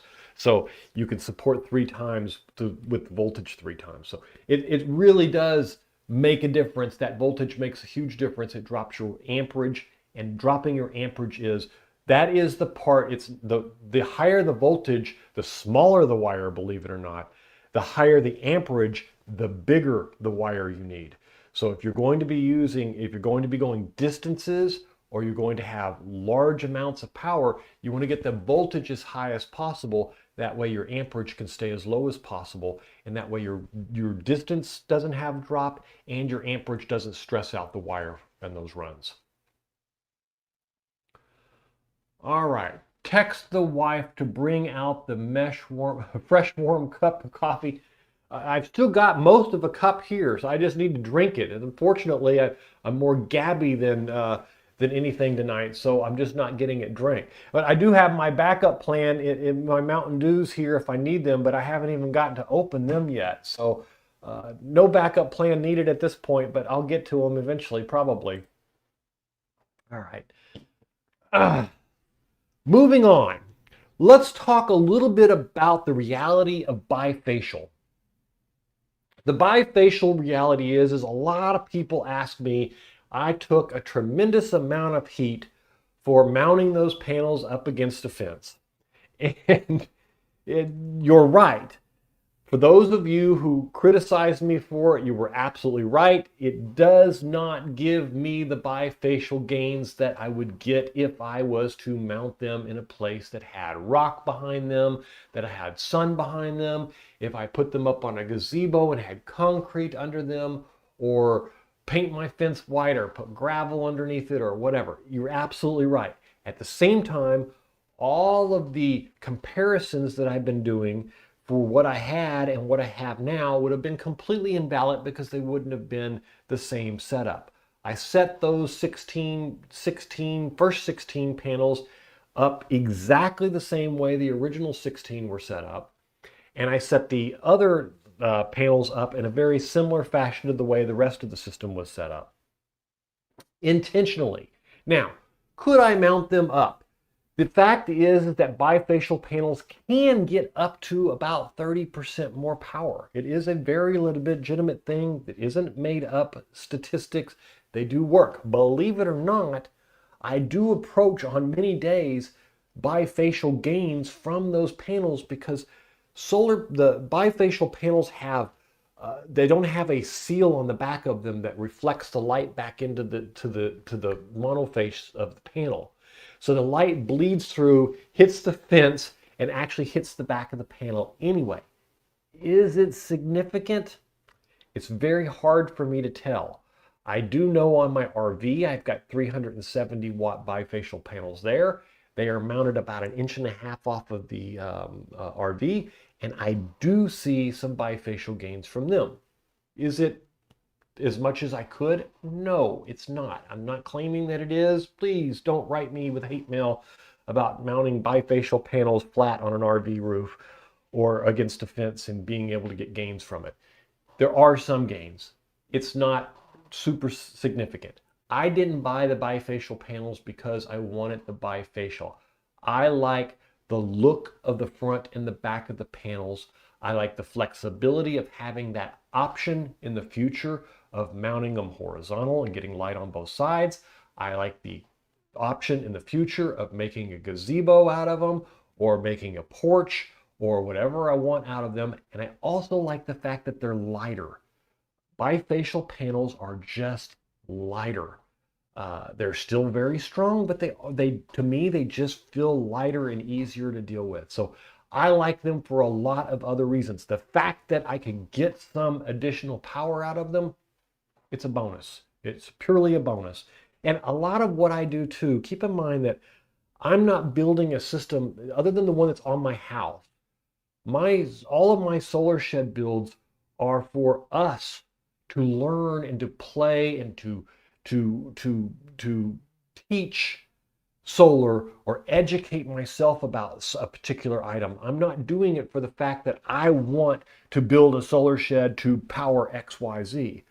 I want to learn how to do the setups, what the setups look like. I want to demonstrate how they are. I want to show you how they are. That is what the part of it that I enjoy. So a lot of what I do is temporarily because I'm just going to tear it down and build something else. Just yesterday on my list was retake out all of my solar shed system and rebuild it with a new full conduit casings and stuff. Why? Not because the system I have doesn't work, not because it isn't doing exactly what I want, but because it would be a good education for me and for you, and we would all learn something from it together. So that's kind of why I bought the bifacial panels. The legitimate answer is yes. The reality is bifacial panels can get 30% more power. That's been proven, easily said. You do have to mount the panels usually up about 6 feet in the air. If you put them over gravel, you put them over in a gazebo over concrete or picnic tables or things like that, you will get a huge amount of increase. If you put them next to would love to have a shed where I put a porch on the shed and the roof is solar panels and underneath would be, the concrete, and I could use it to store things and stuff like that. It would give me shade, it would collect the power, and the bifacial piece of it would also be there. So the reality is, yes, it does work. It's usually when you're going to be doing ground mounts, not on roofs, unless it's commercial where you have a flat roof and you can tilt them and you have, the white roof, not the black tarred ones and stuff like that. But the fact is that when it comes down to mounting panels like this, you're usually not going to, short of getting the ideal configuration for that time of year in your location. So for me, it's 28%, a 28-degree angle is a year-round average best, but in summer it's as low as 5%, in winter it's as high as 55%. At no time is my ideal panel angle 90 degrees, meaning vertical. At no time is it that high. Now, does that mean that it don't work? That is the huge difference between old panels and new panels that I've recently realized. Old panels, used panels that are in the excess of 8 to 10 years of age and older, required you to get closer to the upper half of their direct sunlight to really produce, to have enough voltage, to have all their diodes turn on. I've got a couple of used 250 watt panels from my original purchase that only come on at the point that they have almost full power. They go from generating almost nothing to generating 230, 240 watts. Now they're 250 watt panels that are 12 years old. So is there a lot of degradation there? No, there's not a lot of degradation there. What the difference is that the new panels would have started producing way back at the very beginning of this arch and gradually increased all day. They wouldn't just click on and get to a certain point where they turn on. And a lot of you that use used panels will see this in your statistics. Your generation will be nothing and then it'll jump, as opposed to gradually crawl. Now, sometimes you can see that because the light comes over a roof or the sun hits the right angle in the middle of the day or whatnot and so forth. But this was one of the huge differences that I noticed between the old used 12-year-old panels and new panels. Take away the fact that one's a 455 and one's a 255. 100% generation on the 455s could gradually go up, which is great when you don't have direct sunlight all day long, meaning they are much better at vertical panels. They're much better at those oddball configurations and setups and stuff that you would normally wouldn't be doing. Am I suggesting if you have a way to mount the panels south at the perfect angles to do vertical instead? No, absolutely not. No, I wouldn't. Absolutely, I wouldn't. I didn't do it on my 31 new panels. I put all 31 of them facing south at a good angle. Um, but so bifacial, great, excellent when you can do it. But for me, I like the panels better anyway. I don't like the cover coat on the back. I don't like the not being able to see the panels. I don't like the way they look from the backside, and I love the way the new bifacials look when you're looking at them from the backside. They would make a great patio roof, and at some point, if I ever decide to put in a gazebo or something like that, that's what I will do. I will not put an actual roof on it. I will use bifacial panels. Even if I don't have them hooked to a solar system, I will do it for the looks. Okay, let's talk about a couple of questions, and then we're going to get into our bigger panels better. And we'll talk a little bit about that because the new panels are 455s, the old ones are 250s. And the question becomes is really which one's better? Let's go back up here. Only got a couple. Garvish. Is it viable to install solar panels vertically in places 20 degrees latitude with panels facing east-west, places above 30 degrees latitude, panels facing north-south? Vertical panels will almost always generate something depending on how, going back to just the previous conversation. The newer the panel, the more efficient they are, the more likely you are to get generation out of them.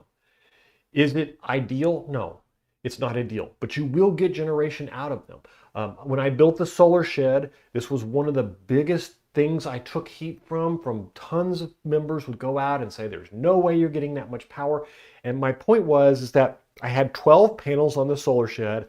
I had panels on 4 sides. I had it on east, I had it on west, I had it on the south, and I had it on the top. I did not have anything on the north side simply because the door to the shed was on the north side. Wouldn't have gotten much solar over there anyway, so it didn't matter.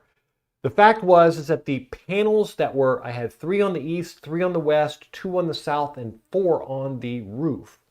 The 4 on the roof generated 50% of the power. The remaining 8, being double the panels, generated the other 50% of the power. So did the vertical powers produce nothing? No, they did not produce nothing. Now, keep in mind, these are the panels that are 12 years old, meaning even with 12-year-old used panels, they were in fact generating power, but they were generating half the power of half the panels, which means they generated 25% of the power of a panel that was on the roof. So it was a significant drop. My suspicion is the new panels that I have now, the newer high efficiency bifacial panels that I have now would generate tremendously more power than the old ones, and only because they're more efficient and they work 100, not 100. They work up. Old time, I used to get about 12% in rainy days. Today, I can now get about 40 to 45% of my production in a rainy day. To me, that is a 4-time increase, 4 times better solar collection during hazy, rainy, non-sunny, indirect sunlight collection. That is huge, and it is huge at a time when you need it the most. That's what's really important here, is it isn't just huge, it's huge during the time when you need it the absolute most.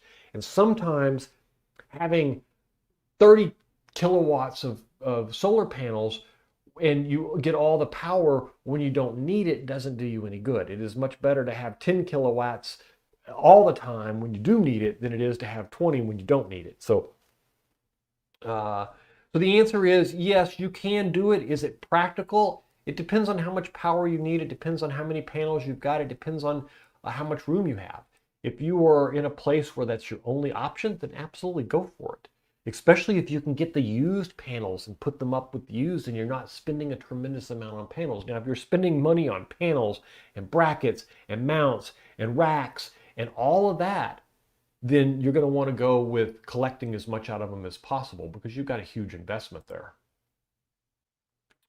I had mine against a white vinyl fence, and there was an increase in output about 12 degrees, 12% from the fence. Oh, about 12 inches from the fence, and yes, it does work. It absolutely does. Donald is 100% correct here.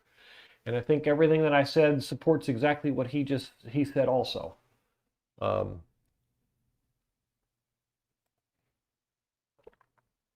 Here in Florida, vertical mount panels work great in December, January, and February before or after the months there are big decrease. Yes, there is. And this is absolutely true too. Those 3 months, if you have them facing a good 70 or 80 degrees to the south, you can get a lot of power out of them. I think the actual angle is close to 60 degrees for the perfect thing during that month, but it's not very difficult to go even higher than that. And that just means, even if you went full 90 degrees, it would be the equivalent of being down at, 20, 25 degrees, which would be performing excellent during the summer months.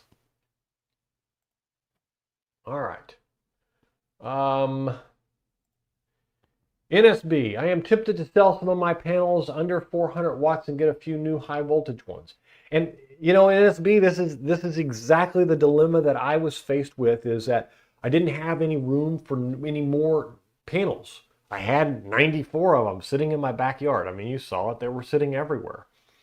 And I came to the conclusion I wanted more power.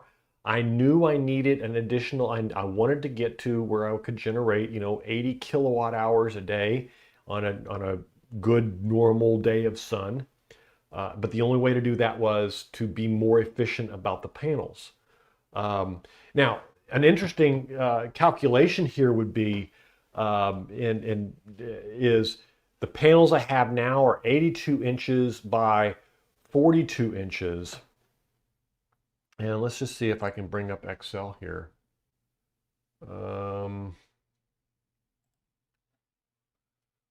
Let's see. What did I just do?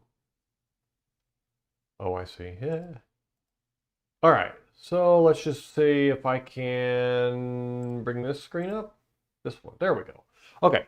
So let's take this and let's bring up Excel. And let's say they were 82 inches wide. So if I take 82 times 42, so my new panels are 3,444 inches, cubic inches. And the old ones were 66 by 39. These were 250 watts. These are 440 watts. And so it was producing 10 watts per cubic inch. And the new ones are producing, whoops, let's do this the right way. I don't know if you guys can see that. Let me blow that up a little bit. The new ones are producing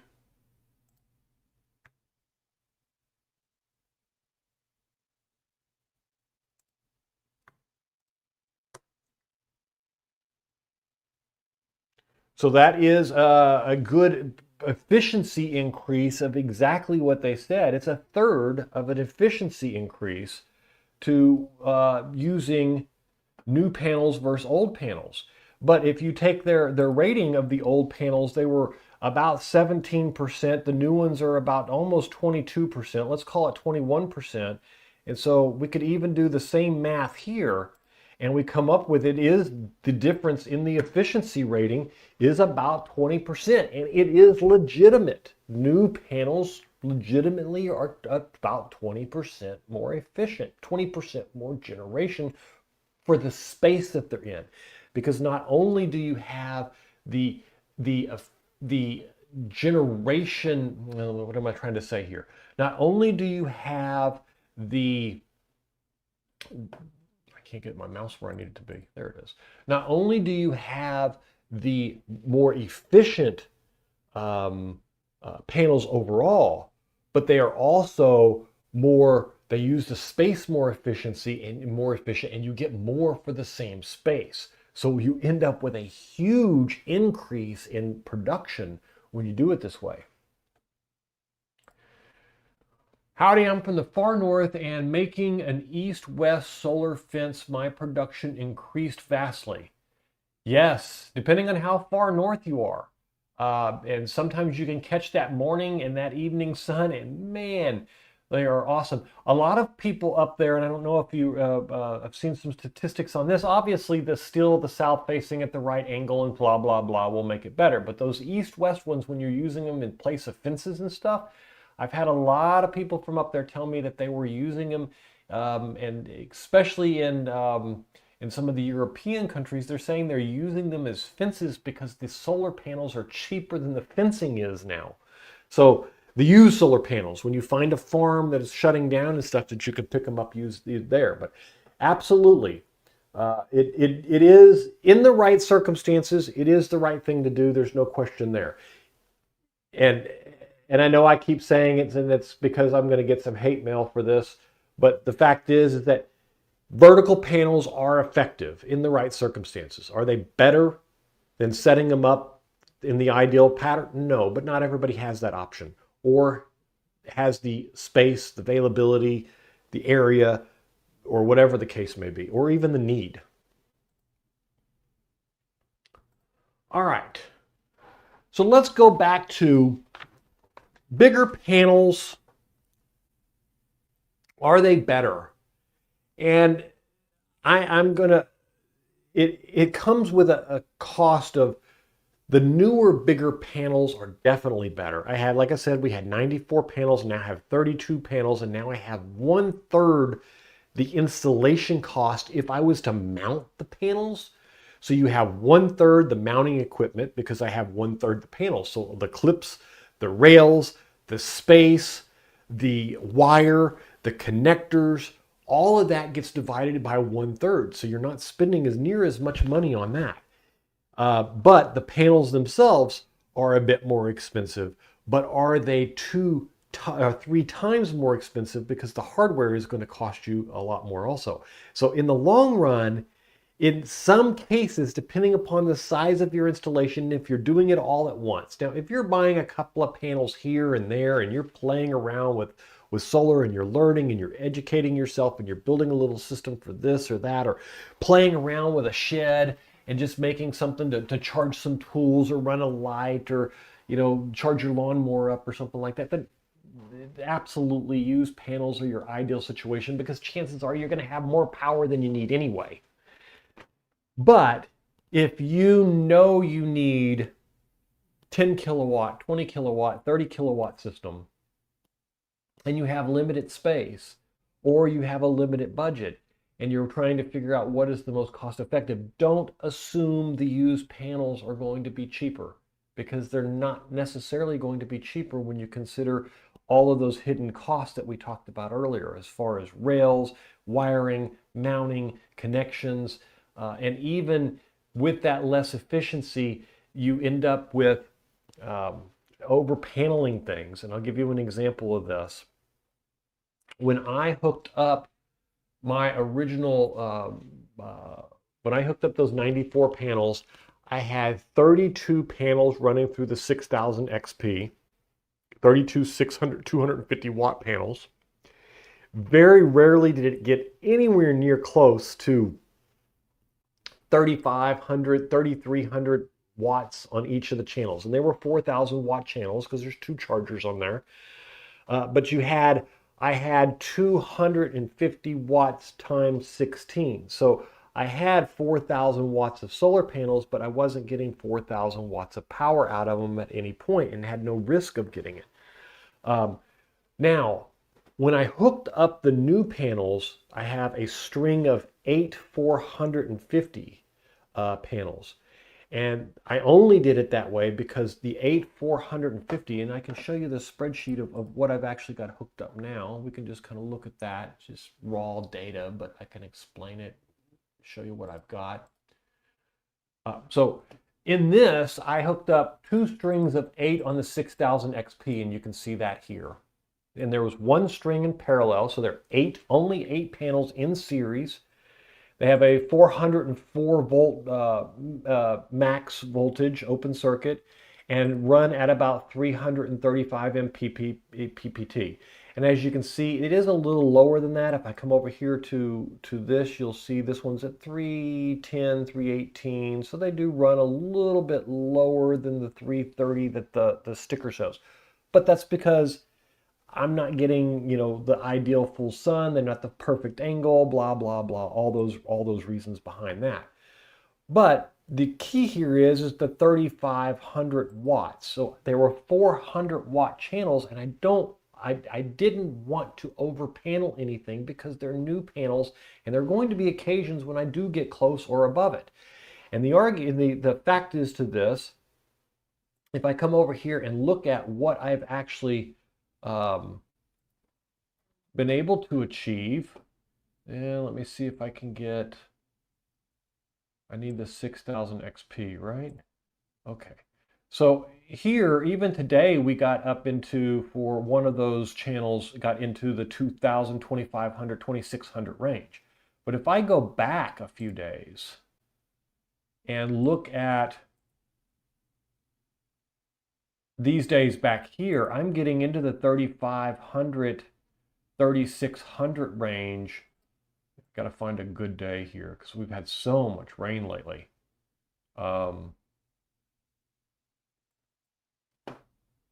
We've really been that far back?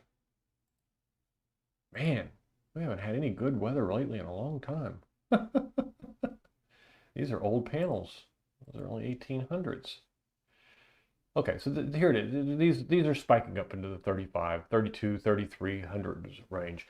But these panels already are spiking up into that close to maximum capacity. So I didn't really want to configure them to have anything more. At the same time, I wanted to keep the voltage way up at the 300 volts so there would be very little voltage drop running them across the yard into the solar shed.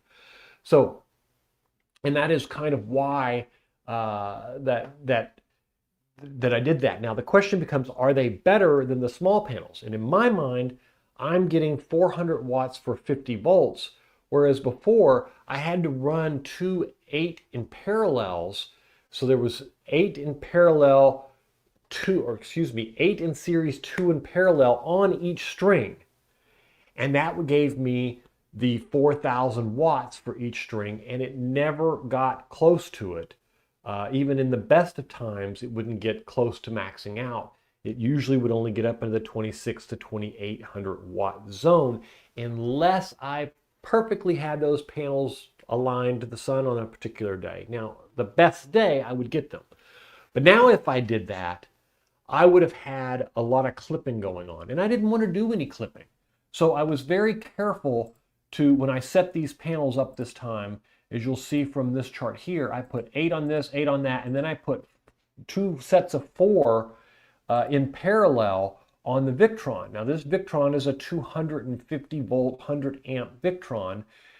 So I got it up to 200 on the max over here, and it runs at about 160 or 170, and it generates another 3,500 watts. Now it only generates, the output is only about 70 of those 100 amps, but that's a good safe margin from its max. It's a Victron, so I probably could run it max, but I didn't want to run it max every day. And then I have the last 7 panels on the LZ power inverter, and they run in conjunction on one of the, there's 2 chargers in that one also, and on one of them I run those 7, and they run at, it's about a 60 amps of charging, and it runs at 290 volts, and they run pretty good. And then I have the original used 250 ones. They have sentimental value. There's 8 of them in series. They don't generate a whole lot, but those are the vertical mounted ones on the hinges, and they're great. They're sentimental, so they'll probably keep those. But the question is did it make a difference? And yes, it made a huge difference, because for the same amount of power, I needed only 8 panels and I was peaked out. Now I'm looking at, okay, if I want to generate that much more power, I'm going to need to go to something like a 12,000 XP where I could bring in two of those lines in parallel, and because the output of each one of them would be, you know, 12,000 watts as opposed to 4,000 watts. So if you looked over here at, let's say, 12,000 XP manual,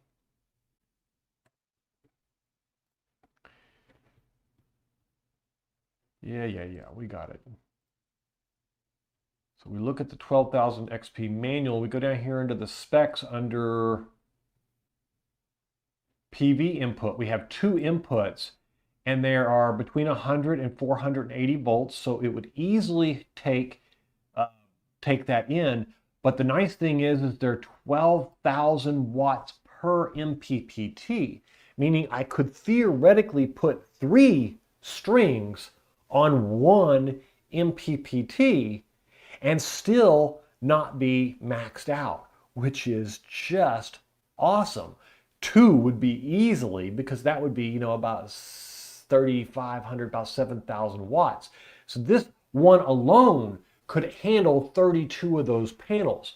So that's a possibility. The other possibility is to install a second 6,000 XP and run all 4 strings through it, which is another thought that I've had also. So there's a couple of different options there, but this is what happens when you start getting into these larger panels. You're dealing with this higher voltage and this larger amount of production. You have to start thinking about the input, because the alternative on the 6,000 XP, I did not realize just how much difference the input of PV is from the 6,000 to the 12,000.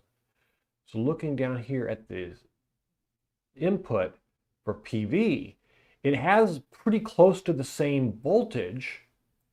Those are very close, but it's only 4,000 per MPPT. So one of those 8 in a string generates 3,500 watts on a good day, and 32, 33 regularly. So I really can't do much more than that.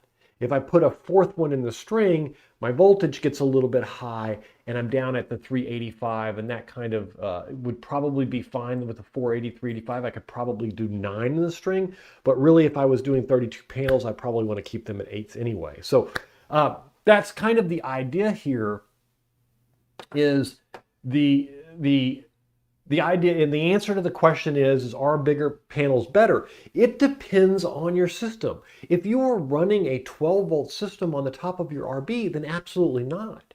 I mean, one panel is 50 volts. So you're going to have to, now the nice thing is it would only take one panel and you would have all that in there, but you wouldn't be able to deal with anything to do with shading or anything like that. And you're going to deal with a much higher voltage. Now, the much higher voltage in a home situation where your panels are a long ways away, you can deal with it that way, and it does have some enormous benefits. All right, now let's ask the question, answer this first before I go on. Is dual string hybrid 8K inverter having one string with vertical 4 700 watts 17 amp 49 volt engine mounted connected to existing? Oh, all right, so that is 4 700 watts 17 amp 49 volts mounted vertically and connected to existing 10 42 watt one string. So let's just do the math. I'm going to go back over here to the spreadsheet and I'll walk you through how to actually do it. All right, so you have let me put the screen on right here. There we go. All right, so I'm going to do it right here on the screen. So you have 4 of these panels, and they are 49 volts each. And then you have 10 of these panels, which are 42 volts each. And if you see something in Garvish, if you see something in my math or not accurate, please say so, because it'll change the answer dramatically. So in order to determine how much, if this is truly in one string, and I'm assuming you mean they're all in series, all connected together, positive to negative, all together, so you end up with 14 in one string, meaning that you're going to have, we're going to take this 49 times 4 here. We're just going to say this times this. That's going to generate 196 volts, and this is going to generate 420 volts, and that means your total voltage across this string, open current voltage, should be around 616 volts. Now, your inverter, the question becomes is, does your inverter accept 616 volts? And I would seriously doubt it, considering most of the laws didn't allow more than 600 volts in home inverters until just very, very recently with all this high voltage stuff. So, and you'll notice that's even true over here on the 6000 XP and the 12,000 XP. These don't even go over 500. And here it doesn't go over 500 either. And so, and its maximum is 500. So that's what you're going to want to check is, could you do it that way? And my best suggestion is probably not. Now, what you could do though is that you can, you're talking about here, the amperage on these is not going to be too high because it's going to be somewhere between 11 and 17 amps. And we could calculate what that's going to be when we're all said and done here, but I don't think that's your designing factor. What you probably could do is 2 in series of this and 5 in series of this, which would be half of each of these, which would be, let's just do the math real quick, 49 volts times the 2 and 42 volts times the 5, which would give you a string of 308, and then you would run 2 of these in parallel. And running 2 of these in parallel would double your amp rating, but would leave your voltage at 308 volts and allow you to either feed 2 different strings of 308, as I've done with my 6000 XP, or to feed, as you implied here, having a one string, you could do a one string inverter as long as it can accept the wattage of all of them and the voltage of them. Now, if you go over a bit, what they call over paneling, in other words, this is going to be a lot of wattage, so you're looking at 700 watts here, and what are these here? 430s? 430s, so you're looking at, ooh.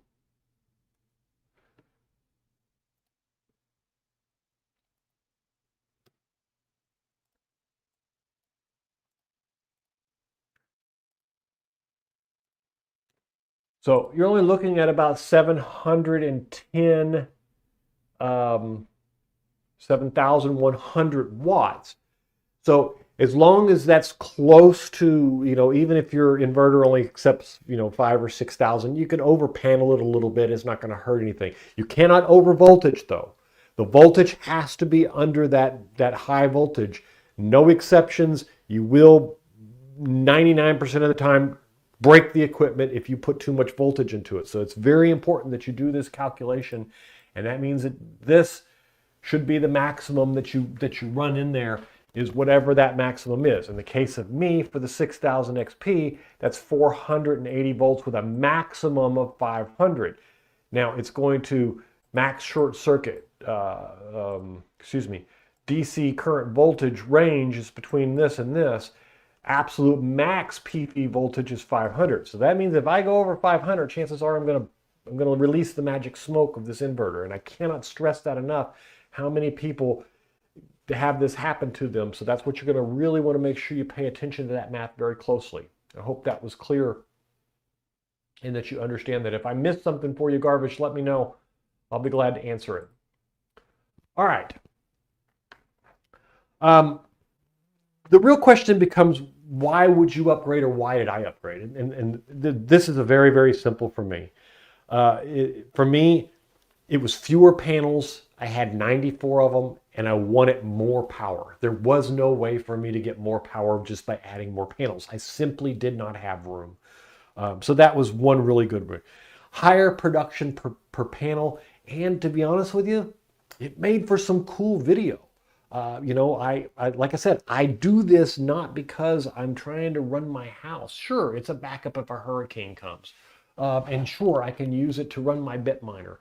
But a majority of the time, the other 360 days of the year, it is for learning and playing and educating us on the solar system.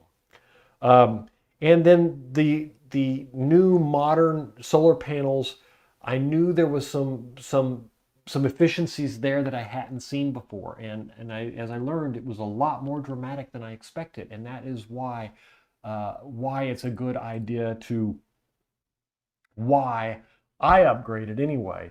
Why it's a good idea, it really depends on your circumstance. It depends on what you have, what you need to install, where you're going to be installed, and you're going to have to gauge the two. Because for years, used solar panels were my answer. And I'm the king of used solar panels. You go back through my library of videos, I probably have 50 videos based on how to get used solar panels, how to connect used solar panels, what maintenance to do on used solar panels, how to test used solar panels, how to buy used solar panels, where to find them.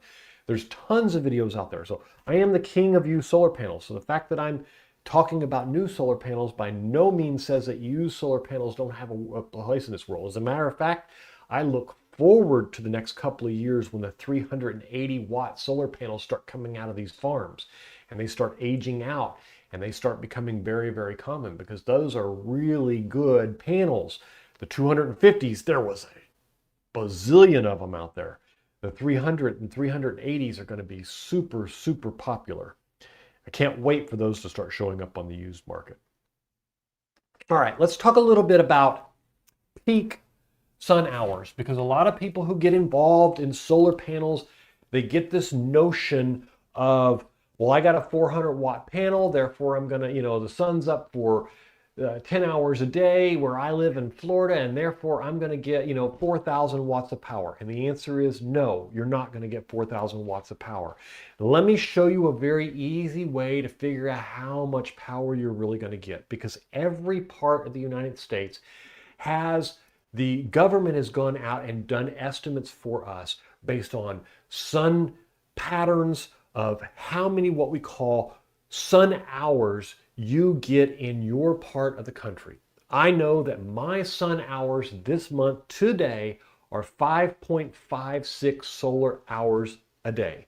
That means that if the sun comes up and the sun goes down and there's no clouds in the sky, or actually even clouds in the sky, now on average this month for this part of the country where I live, I will get an average 5.5 solar hours of energy. That means I will get 100% for about 5.5 hours on average. Even though the sun is out 12 hours, it takes 12 hours to accumulate that 5.5 hours. In January, it's much less. In May, it may be more. So let me show you how you can look at the solar hours that you have in your area, and this will allow you to kind of understand how much power you're going to be able to get from a set of solar panels, because this is really key to building a good system.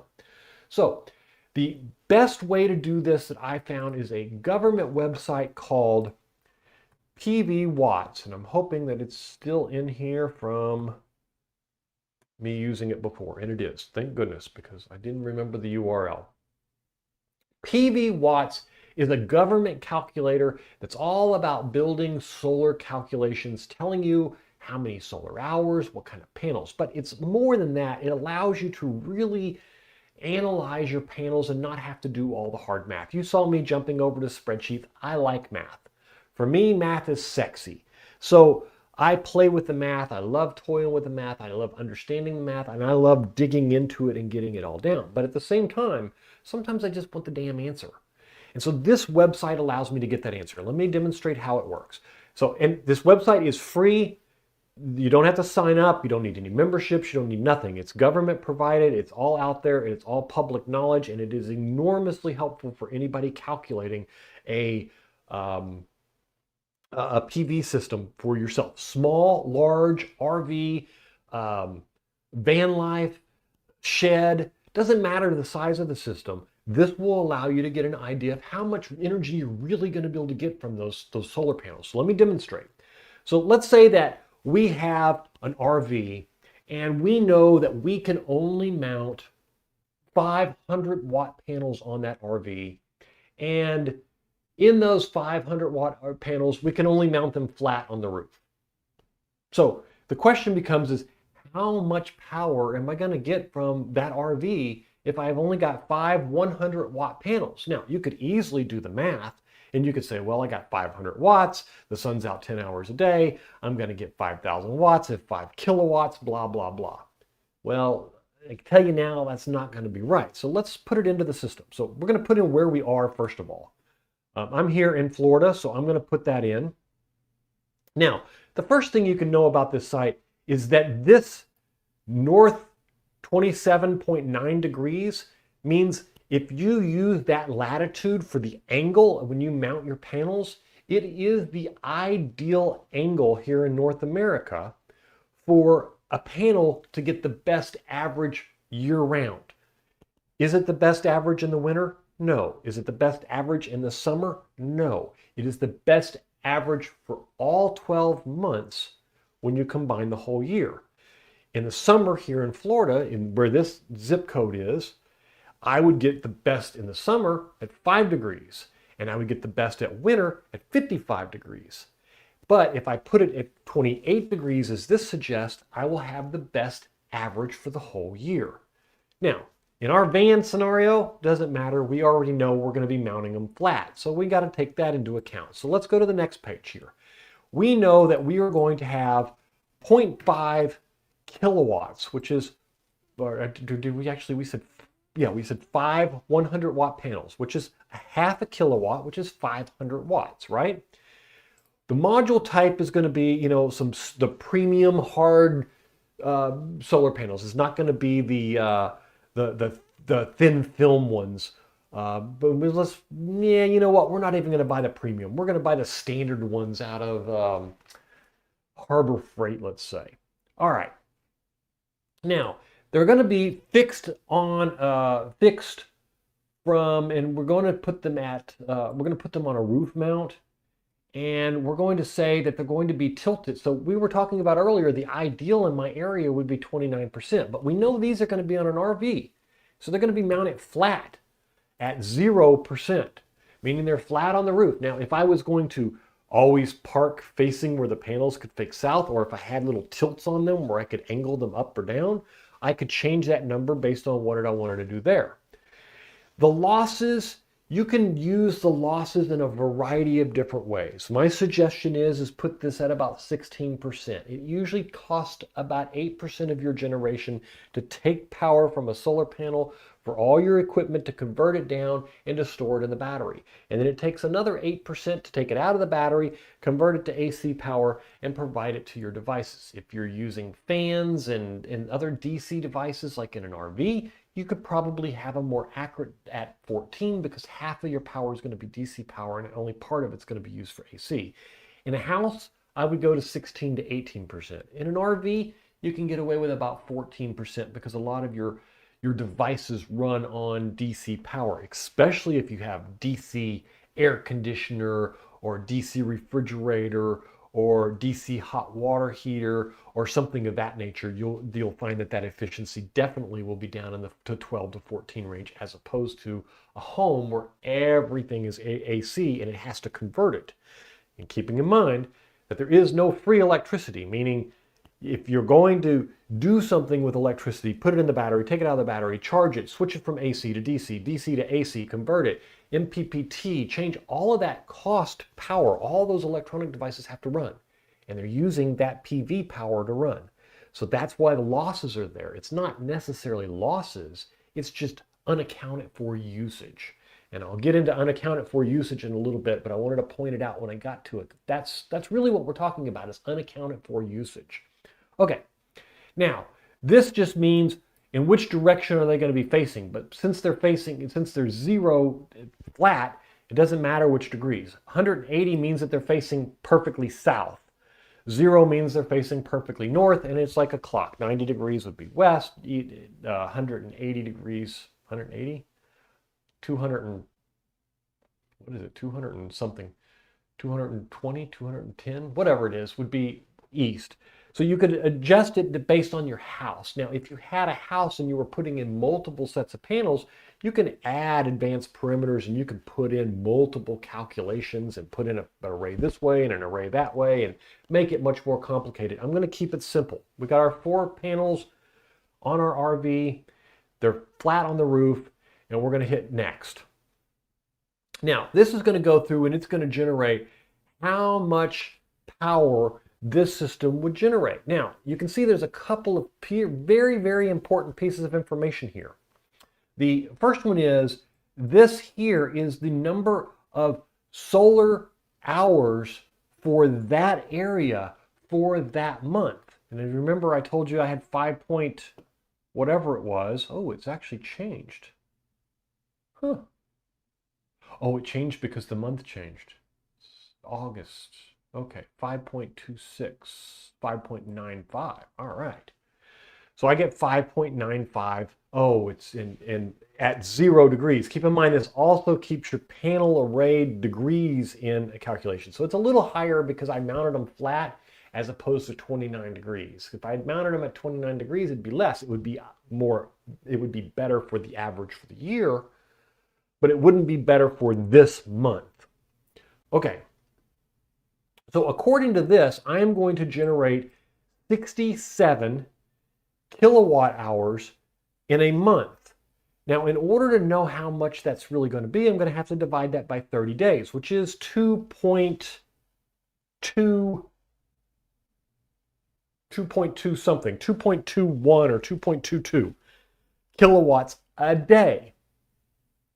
Now, remember we did the quick math before and it was 5 kilowatts, and now we get into the reality here, taking into account losses, the angle of the panels, the fact that they're on the RV, and blah, blah, blah, and we come up with 2.2 average a day.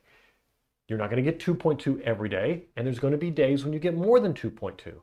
But at least now you have an idea of how much power those panels will generate that you can pretty well count on. This formula works pretty good, especially if you want to do house calculations, if you want to do RV calculations, and if you have multiple arrays. I found that sometimes it's easier to just do 2 or 3 of these and then add them together, or put this into a spreadsheet and add them together. Now this breaks it down by month.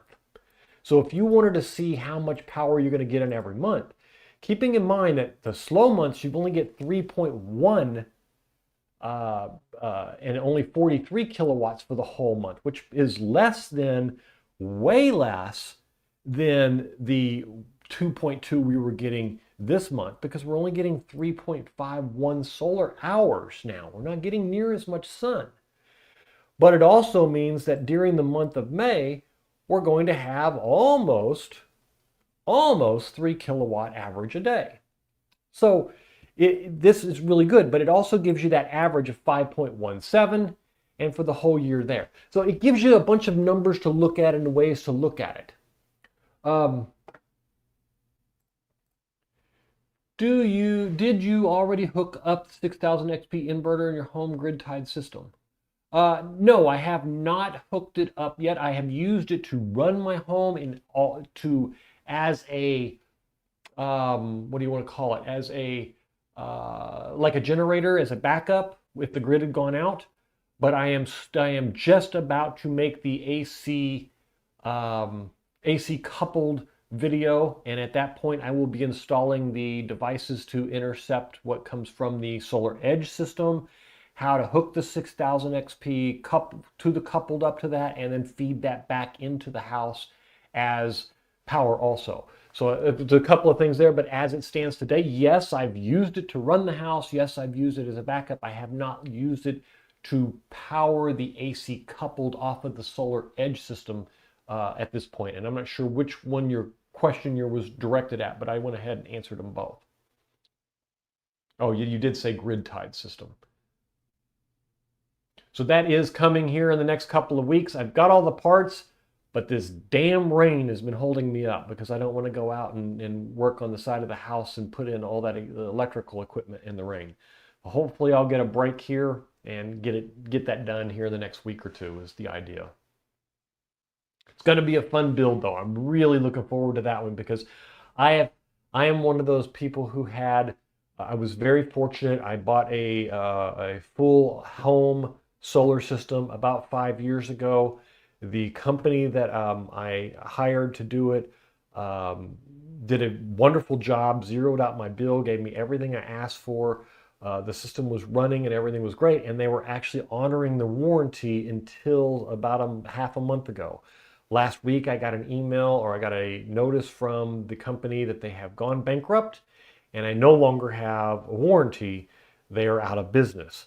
So the good news and bad news. The bad news is they're no longer going to warranty it. The good news is I'm going to take care of it myself at this point because the parts, the in-phase microinverters and stuff that are in there are all okay. Their manufacturer honors the warranty on those. It's not actually part of that company anyway.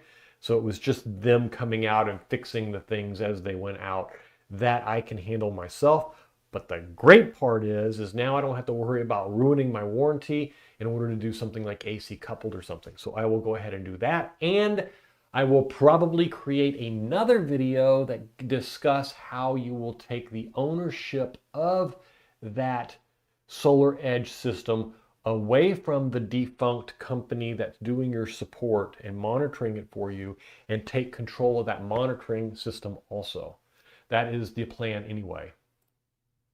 I am looking to put in a Blue Eddy 3000 in my RV. Limitation I see is that it only takes a max 60 volt DC solar input and 20 amps. So it is limited in solar panels that you can use with it. Yes, and that is one of the biggest problems with a lot of those power stations, is that input of 60 volts is very difficult to deal with, and 20 amps is difficult to deal with. So for example, the new panels that I have would be wonderful in the sense that they're 51 volts, so you could actually have, one panel would feed that system just wonderfully. The problem is they're also 11 amps, meaning that you could put one panel on the whole Eddy, not going to give you a whole lot of power. So that's kind of one of the downsides to dealing with those power stations. And as we discussed earlier, or maybe that wasn't you, might have been somebody else asking about the Blue Eddy earlier. I don't know if that person is still here, but if you are, here's some experience this person has with them, and that 60 volt DC charge is a real pain in the butt. And that's a lot of people asked me about that when they were buying used panels, of how they could hook them up. I also have an in-phase system on my house similar to yours. Yeah, that's gonna be one of my favorite videos. Has been it was the good news bad news situation, where the company had installed it, but they kept coming out and doing the monitoring and honor their warranty and everything. And sadly I was almost happy when I was informed that they were no longer going to be able to do the monitoring, and they were going out of business, simply because it meant that I could fix it. I find it obnoxious that 74% of the solar systems in the United States of America will go out when the grid goes out. It seems like the whole purpose of them, or a big purpose of them, is not just cutting cost, it's having a little bit of independence and stability from the grid. So, all right. Well, I look forward to, Bandit, I look forward to you here in the next week or so giving me some feedback on if I missed anything with my, and I encourage you to go watch that AC coupling video if you haven't seen it already. Let me know if it's the same system you have and what pieces you want me to cover, so that I make sure I get them in the video for you. because it really is a big, giant gap in the system of a lot of these solar systems that are grid tied and they don't allow you to do it. And AC coupling is a good solution. All right, we talked about peak sun hours. Let's get on with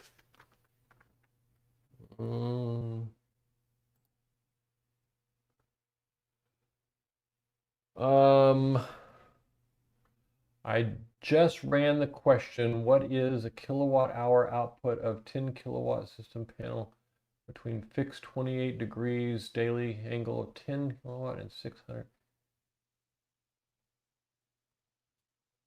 And the answer was, leave me hanging, between fixed 28 degrees versus daily correct angle of 10 kilowatt, 600 kilowatt a year extra daily. Wow, that's crazy. So you're saying it was an extra 600 kilowatt hours doing, if you do the angle, if you change the angle every month, it's that much extra? That is a lot. Woo-wee. Yeah, it makes a big difference. Angle makes a big difference, a lot more than you would think it makes. I actually was going out. I haven't moved the new panels yet because it's been summer the whole time, but I actually was going out and taking the solar panels that I had on the shed, the used ones, and I would drag them down to very low angle in the summer, and I dragged them up to a higher 60, 65 degrees in the winter so that I could get more energy in the winter. I may end up doing the same thing with the new ones. Although I have them mounted at 28 degrees now, I may build one that's closer to a 50 degrees or 55 degrees for the winter and just put two runners boards along the bottom so that I can just pick them up and move them from one to the other, because that is the reason why the matter of the power generation difference is huge. Wow. The grid is obsolete method. Yes, it is. And it's becoming more and more obsolete all the time. Unfortunately, a lot of these solar companies are still convincing people to get these systems installed with no battery backup. And because people are unaware, it happens a whole lot more often than you would think. 74% of all solar systems are grid tied with no battery backup. It's pretty scary. I have used panels and I run them in series, parallel, 48 volts, 30 amps. And there is quite a lot of people that do that, but you need to make sure that you double check the amp rating on any of your MC4 connectors, because a lot of them are right there at that 30, 35 amp area.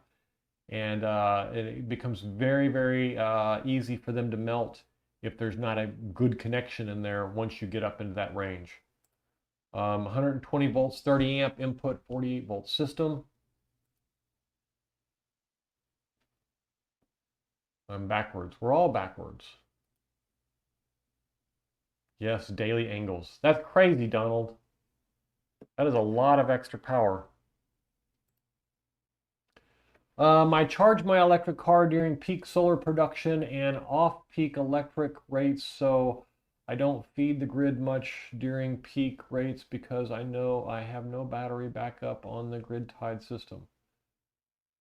Yeah, you know, and one of the systems that I discussed with somebody that was on the live stream last week is they were asking about, they had built a system where they could charge their RV, or their, excuse me, their EV, not RV. And they were running into the same problem, is that they would go to work in the morning, and then when they got home, the sun had already gone down. So they had to have not only enough battery power to make it through the night, but they had to have enough battery power to transfer from their battery to their EV, or they didn't have enough power to get back and forth to work the next day.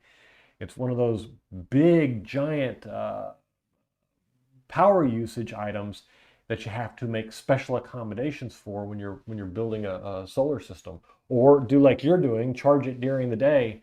But that is problematic for people who actually get to get in their car and drive to work in the morning. 26.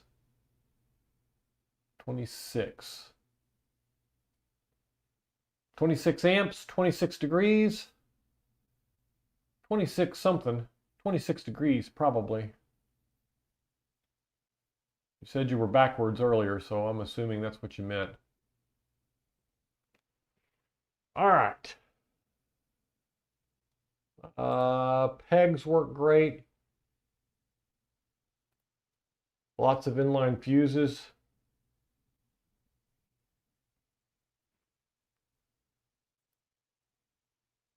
Inline fuses are nice and safe. I had a splitter that I was running on a temporary system the other day, and I used 2 legs of it, and it was sitting on the ground, and it rained a little bit, and that positive one hit the grounding wires there, and because the shed was properly grounded, it like burned the whole wire off the end of that connector on me. I'm like, oops.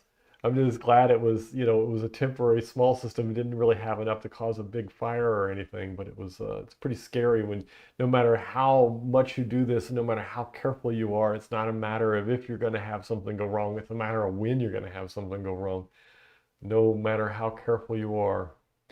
My south-facing string is movable. Change the angle each week. Now that's pretty cool. That would be kind of fun, is to build one of those that you crank up and crank down, but I just can't rationalize spending the money on something that for me it would be something I would use for a couple of months and go, okay, well that was fun to build, now let's start on the next project. An interesting local code challenge. Mount 10 panels on the backyard cart to onboard inverter. Inverter has 240 watt 50 amp generation cable that plugs into the house emergency generation connection and runs off grid. Mount 10 panels on a backyard cart to onboard inverter. Inverter has 240 volt 50 amp generator cable that plugs in, and that's how I use my 6000 XP in the LZ Power, the 10 kilowatt inverter. I run it through the I run it to the house through a 50 amp cable, which is 12,000 watts. So chances are, in any hurricane or anything, I wouldn't be needing more than that, unless it was an extended period of time, and then I would have to probably switch off from run the hot water heater and then flip it over to run, the stove or something like that. But even the AC and the hot water heater together are only 8,000 watts, and 7,000 or 8,000 watts isn't the 50 amps that you get out of a 240 connection. So you're pretty safe there. And this is the kicker here. No permits, because it's portable solar cart, replaces generator input, and generators require no permit. And this is true in almost every jurisdiction for RVs and campers also. So you can put your solar system in your RV and your camper, and you can use it as a backup to your house without permitting. Yes, I do know of that particular one. That was how I got away with it at all those different locations I was at. 26 degrees. Oh, you're pretty close then. So you're just a little bit further south than me, though. You're at 26 degrees. I'm at 28 degrees. 28, 29 degrees, somewhere in that area. I used it to power my HVAC during the day of 3 hour after shutdown, the day and 3 hours after shutdown. During the day and oh, okay. Well, that makes sense.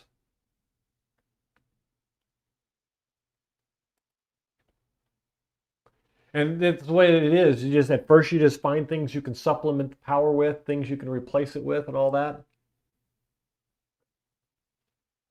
I would love to do a sun-chasing solar rack system that follows the sun, but not a lot of options pre-made. Yeah, well, you know what? I thought about this too.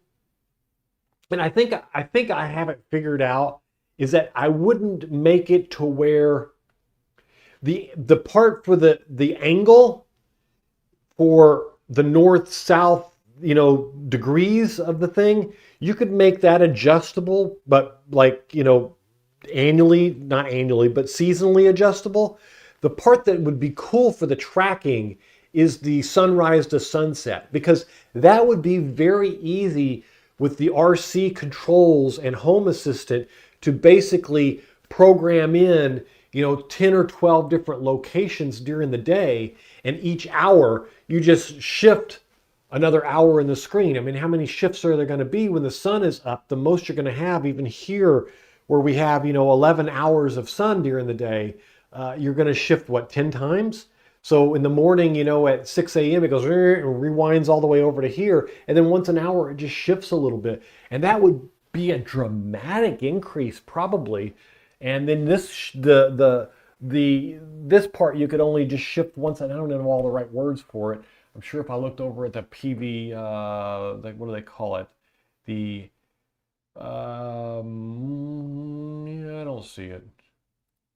But you know what I mean. Because you got the two angles. The one that would follow the sun from east to west, and the angle from flat up to straight up.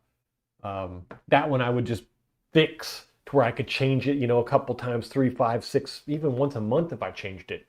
That angle to match whatever the month was. And then let this every day do its automatic shift back and forth. That would be a really fun system to build. Matter of fact, that sounds like a fun system to build. Maybe a little miniature one with like only 2 panels on it or something. Sounds like something fun to build. This is the problem. I get ideas like this and then I have to go and build them.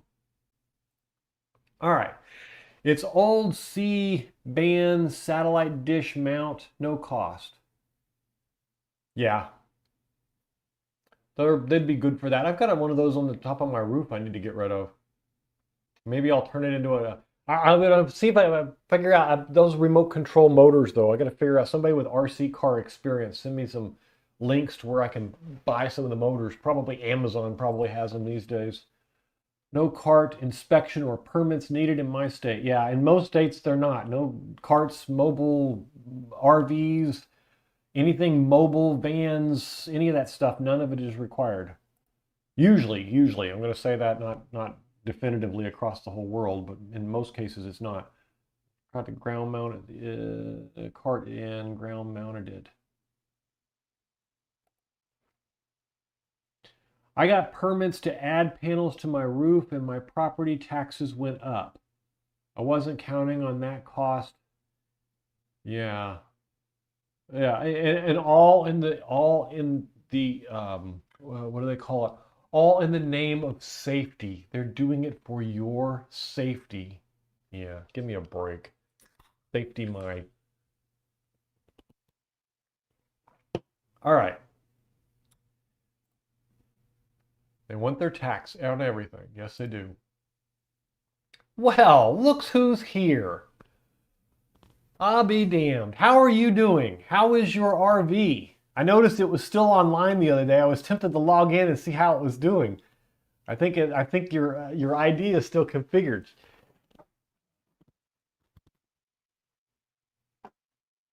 Good to see you. Welcome to the live stream. Welcome back to the live stream. She's got a beautiful Berkeley RV with a 6000 XP in it. Brinkley, I'm sorry, Brinkley.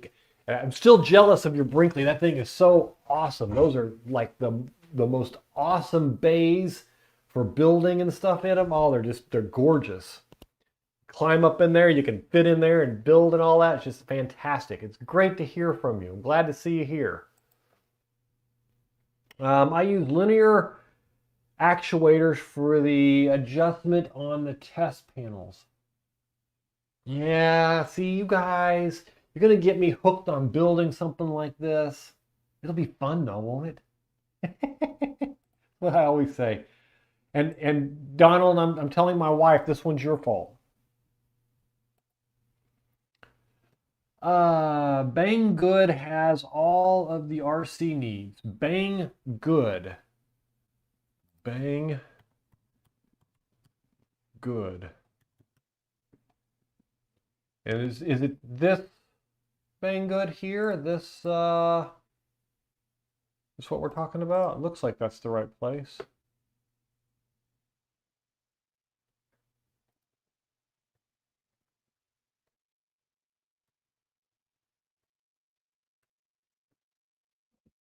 Oh yeah, that's it.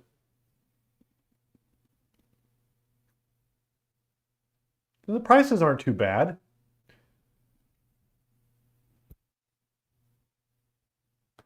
And they got to be low voltage, so I could probably even use like the a little Victron, the output on the Victron. You know, hey, look at that! I found a use for the output on a Victron charge controller. How long has it been since you had a good use for that? Because on those Victron, let's go look that up. I'll show you. That's kind of funny. Amazon. So you got the Victron. Yeah. Smart charger. There we go. So they've got these, and I've always looked for something to put on this load right there. And that outputs, that I can get it to put a small panel on there and get it to output like 12 volts or something. So whatever that servo needs to run the device to move it around, I can use a little small panel for that. Now I got to find a little panel too. It's going to be a fun project. Now you got me thinking about it. And it's all your fault. That's what I'm going to tell my wife anyway.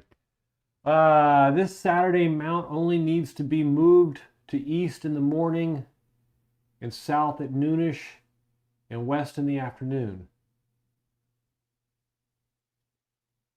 Yeah, that's manually though. You're talking about 401k solar. You're talking about moving it manually 3 times like that, right? So that would be cool. But the fun of this is going to have to be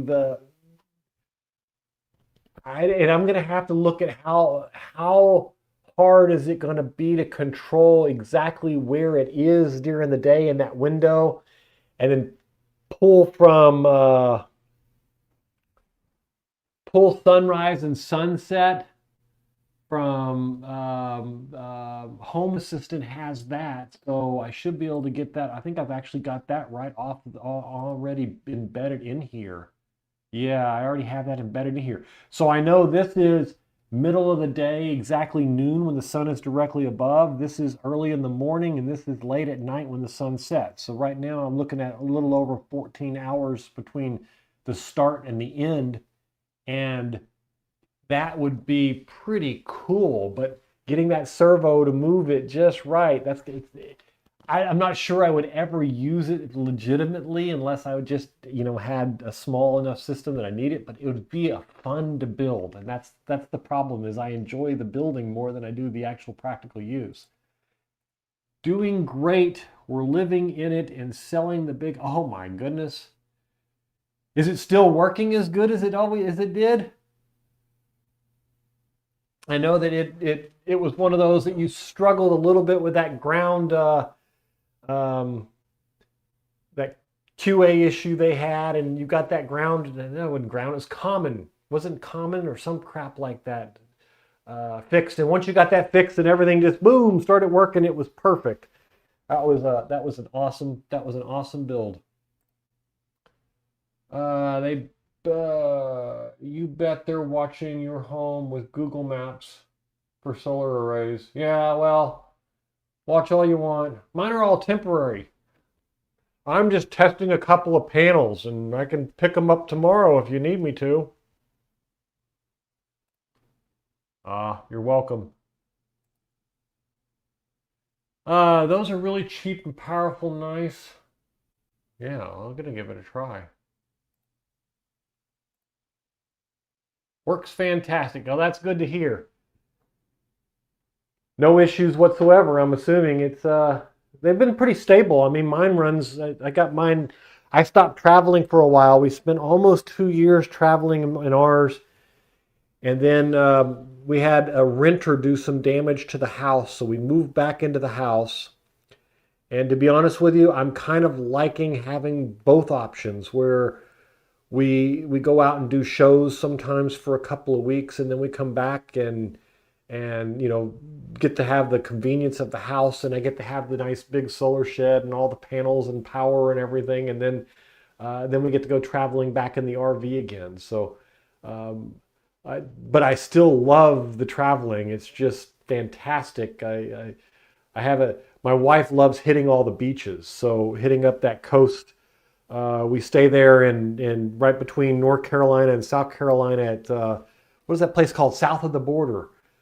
We stay there a lot as we're traveling up and down the coast. It's not a beach, but it's good centrally located, and it's a good day's drive to practically anywhere. So yes, but I could use the pulse from the actuator arm if I wanted to, but at home anyways, it's an easy habit to develop. Oh, yeah, I'm sure it is an easy habit, but I think I'm going to have to build one now. It may be small, it may only have a panel on it. Maybe I'll put the one panel, I got one of the new panels that I use to charge the 24-volt system. I might take it, and I got a little space where I could build it. I may make it where it just boop, boop, boop, like a satellite dish moves with the sun. That would be really cool. I wonder how hard it would be to get the angle in there also. I mean, all the data is in Home Assistant, so it's just a matter of how much would it take to relay it to the servos to get them to move to the right spots. I don't know anything about RC controls, so that'll be a fun part to build also. Use a Raspberry Pi or Arduino, and AI will write all the code for you adjusting the linear actuator. Yeah. And to be honest with you, a lot of those I can use right from within the Arduino and the Raspberry Pi code. I can do right from within Home Assistant, but then I have the flexibility of all the variables within it and being able to monitor it too. So it'll probably work. And if that doesn't work, then I'll do the Arduino board and just do the programming myself. That's not a problem either. I don't know when I'm going to get to it though, but definitely going to have to happen. Probably coming up this winter, you know, when you don't have as many projects going on. Summertime, there is so much new stuff coming out this year. I've just got like things piled up, and and it's just going to be a great year of products and different builds and stuff. What about keeping it simple, weight on each one of the ends of the rack? Each hour a pin is pulled and the rack moves to the next one, which is the weight, brings it back to the start of the rest. Well, that's a very easy way to do it. None issues. I'm assuming that's what that means. May have to hit the generator after 3 days of running. Oh, you got the cube too. Yeah, I'm about to do a review on one of those new 12-volt ones for my wife's coffee trailer. It was getting wrapped and it's supposed to be done Wednesday. We're picking it up, and then I'm going to probably here in the next week or so the air conditioner for the 12-volt RV air conditioner. So if you run that's going to be really fantastic because it's low wattage, low consumption, and super efficient and really hopefully quiet. Probably not as quiet as the mini splits that I put in my RV, but at least it gets away from those so-called air conditioners they put on the roof. But you went with I forgot you went with the Chill Cube. How are those working anyway? I haven't heard a whole lot of feedback about them, and I thought there would be this huge stink when they first came out of how good they were, but it sounds like people are happy with them, but it hasn't been as good as they hoped, I guess.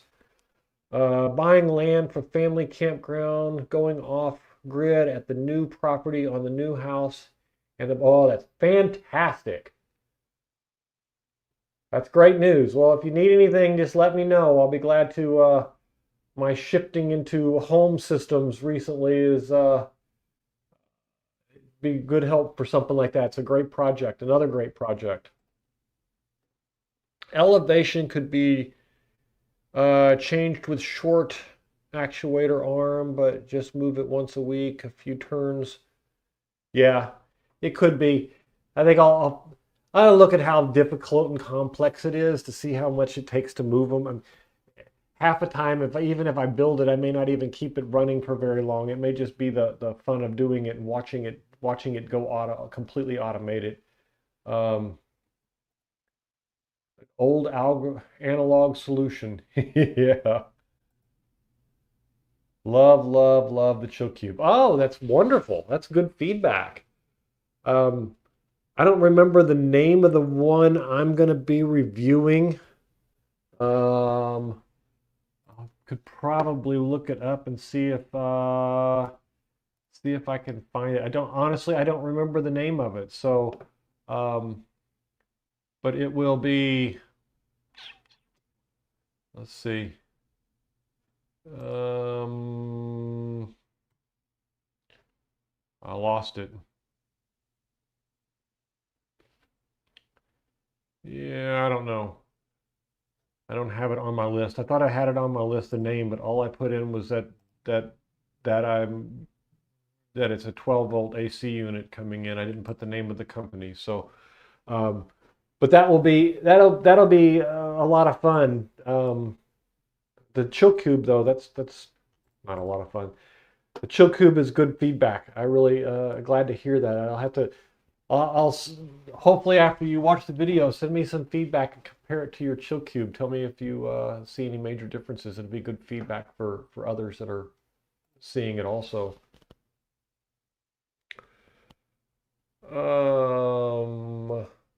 Donald Duke would have no remove pins completely during the winter since the sun moves across it so fast. Yeah, ain't that the truth? Solenoids pins will do. Watch out for it.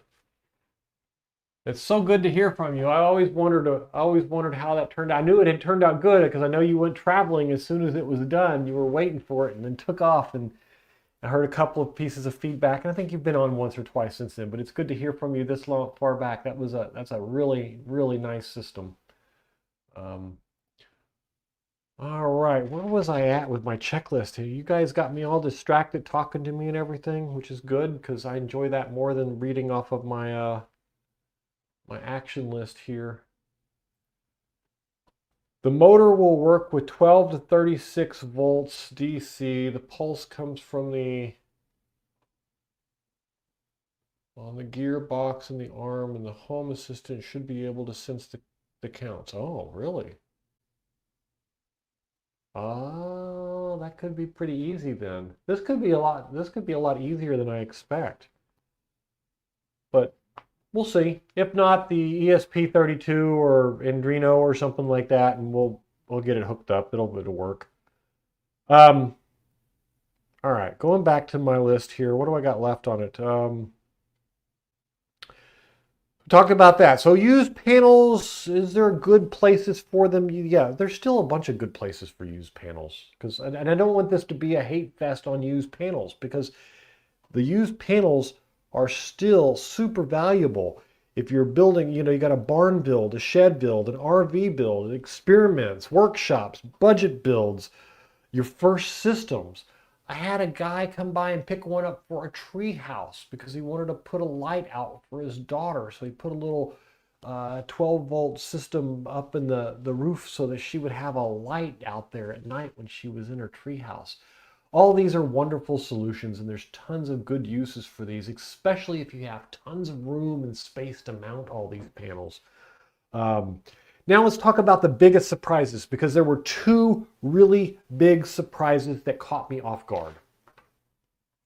The first one was when I put the new panels in, what ended up happening is I wasn't anticipating jumping to 13 kilowatts of charging power, and my system simply wasn't ready to load it, to handle it. And let me show you, I'll show you a couple of pictures of what I mean from this, because it was kind of a surprise to me. I mean, I guess I should have known, but you build a system planning on, you build a system planning on doing certain things, and then you change the system and it catches you off guard. So this is one of those changes for me. So let's talk about the two changes. I want to grab this picture first. Okay, so this is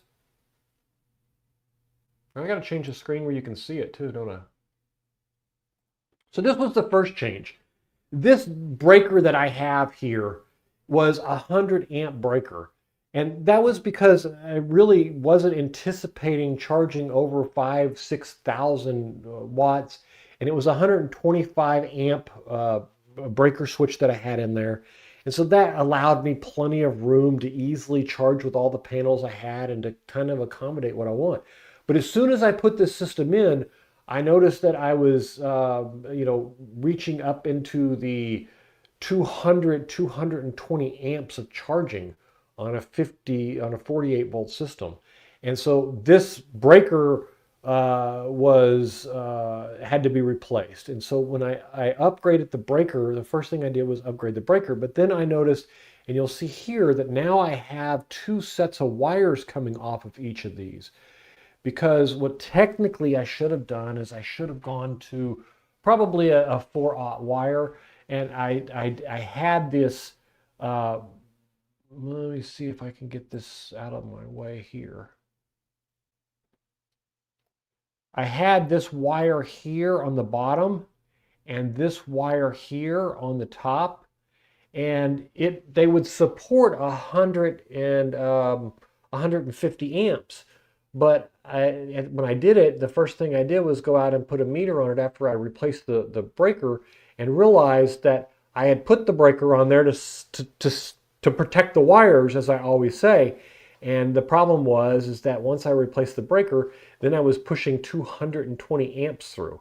So instead of just replacing the wire, what I did is I put a second wire in, a 1/0 wire, to allow for the 1/0 itself can support the 250 amps, but I went ahead and left the original one on there to see if I could get it even cooler than normal. Now, it worked like a champ, but it was one of those things that when you do this type of upgrade, you need to be aware that you are going to have to check your system, because of the original design was built around around operating at 100 amps and in the 5,700 watt panels that I had and that kind of system. And as soon as I upgraded that, it made a dramatic increase in power. And now I'm pulling in, can commonly reach 13,000 watts of input. And that made for a very, very unsafe system. So that was my first change. Now, the second change that I had that kind of caught me off guard is that most of my system was fed through my 6000 XP or the 250 100 Victron, which you can see that in my stats. When we come up here, I have my PV input come through my 6000 XP, which are these 2 feeds here, or my Victron, which is this one here. Now this one is the 12 volt test system, so you don't worry about it. It doesn't count in my stats. But this was the input for those. But what I ran into when I did this, if you remember from looking at the panels earlier, I had to spread the panels out a little bit more because the production on 8 of these panels was producing about 3,300 watts. So I had to split them up onto another inverter. But the bad part is that inverter didn't have a way for me to track production for it. So I found a unique solution. Victron has some really cool features that you can use. So what I did is I installed, let me see if I can get you a picture of it. I installed a second smart shunt, and that's a picture of it. Let me see if I can, yeah, so here it is. So the shunt at the bottom here is the shunt that runs to the battery bus. The shunt on the left there, I have configured from within Victron to act as a charge controller.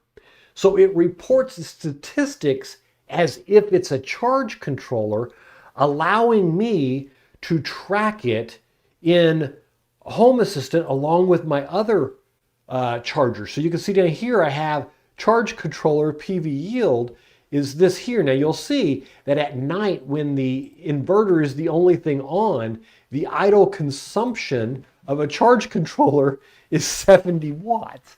And that's because this is actually that LZ power on that shunt, that new shunt that I've said act like a charge controller. So during the day, when it's charging, the output you can see here from those panels show up as a charger and allow me to track that, put that into my system, and calculate based on all of that information what kind of usage I have or what kind of input I have. And I was trying to get today's date.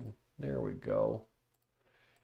And so you can see now it allows me to see what's coming in from the extra charger, the 6000 XP, or the Victron regular charge controller. So, but the cool part is that Home Assistant allowed me to pull that in through the standard devices. So down here under the Victron devices, I was able to take I use Raspberry Pi running the Venus OS on this particular one, and I configured this shunt to look like a charger. And it's pretty easy because in Victron you can go in and say, now I want this device to act like a shunt, or I want it to act like, whereas if it was acting like a shunt, then I would have battery readings and all of that kind of stuff. Like if I come down here to the shunt, which is this one here, and you'd have, what's the percentage of charge, it'd track your battery consumption, it'd track all that stuff. But as soon as you say, hey, this is a charge controller, then all it does is track your charging for you, reports your standard, inputs and all of that stuff. But the nice thing is it looks like a charger within the Victron system, which causes it to feed into Home Assistant as if it's a charger. To all the statistics allow me to look at it as a charger and everything. So that's kind of pretty cool. But those were really the two big surprises that caught me off guard, is that I had to find a new way to track some of the data, and I had to find a way to update the wiring that was based on the old system, based on all of the new panels and all of the new power. Because going from having, 4,000 or 5,000 watts of input to 13,000 watts of input was a huge jump in power consumption, which I'm glad to have it. And as you can tell, I run the bit miner now for a good 14 to 20 hours a day, which is wonderful. All right, so let's see if we have any extra questions. Really, is that right? Have we been online for 3 hours? Is this live stream been going for 3 hours? Doesn't feel like 3 hours. Gotta get out of here, guys.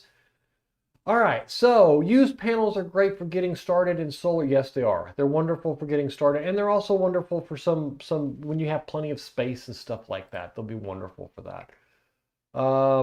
RVing with Bandit. I have the original install panels still on the roof, 16 years old, and they're still going strong. Yes, they are. Panels have a very, very long lifespan, and they still produce very good. The only real big surprise is the technology and the efficiency increases are real. They really truly are. And mostly not just the efficiency, going from 16% to 21% efficiency. That part's nice. What is really nice is their sensitivity to non-direct sunlight. Panels that are 10, 12 years old are much less direct than the panels that are new. Good night, Donald. Have a great night. And I've got to call it quits myself. I do want to celebrate a little bit about the number of subscribers and everything that we've got over the week. You guys, I'm going to set off some fireworks here. We have hit, and I need to see if I can find the actual numbers here. So the subscriber count tonight is 25,413. Thank you so much. And thank you to all of our new Facebook followers. I had a video for those of you who are unaware that we are also on Facebook. We also live stream both in here on YouTube and Facebook every week. And this week we added 15,000 followers to our Facebook family. Thank you guys for participating, for showing up, and for watching and supporting me the same as the YouTube people. It is a wonderful, wonderful time that we've all had, and I really appreciate all of you. And I wish you a wonderful week. We will see you next week, and maybe we'll have something cool to talk about. I'm sure we'll find something. If not, I'll find somebody else to talk with, one of the other live streamers, and see if I can get them on here to chat with me if I can't find anything of my own to talk about. We'll see you guys then. Thank you, and thank you for everything. And if you are not a member, YouTube has let me know that most people can get a free membership. Just click the membership down below. You'll get a month free. You'll get to see all the videos early. And thanks for watching. Thanks for being here. And we'll see you next week. Bye, everybody.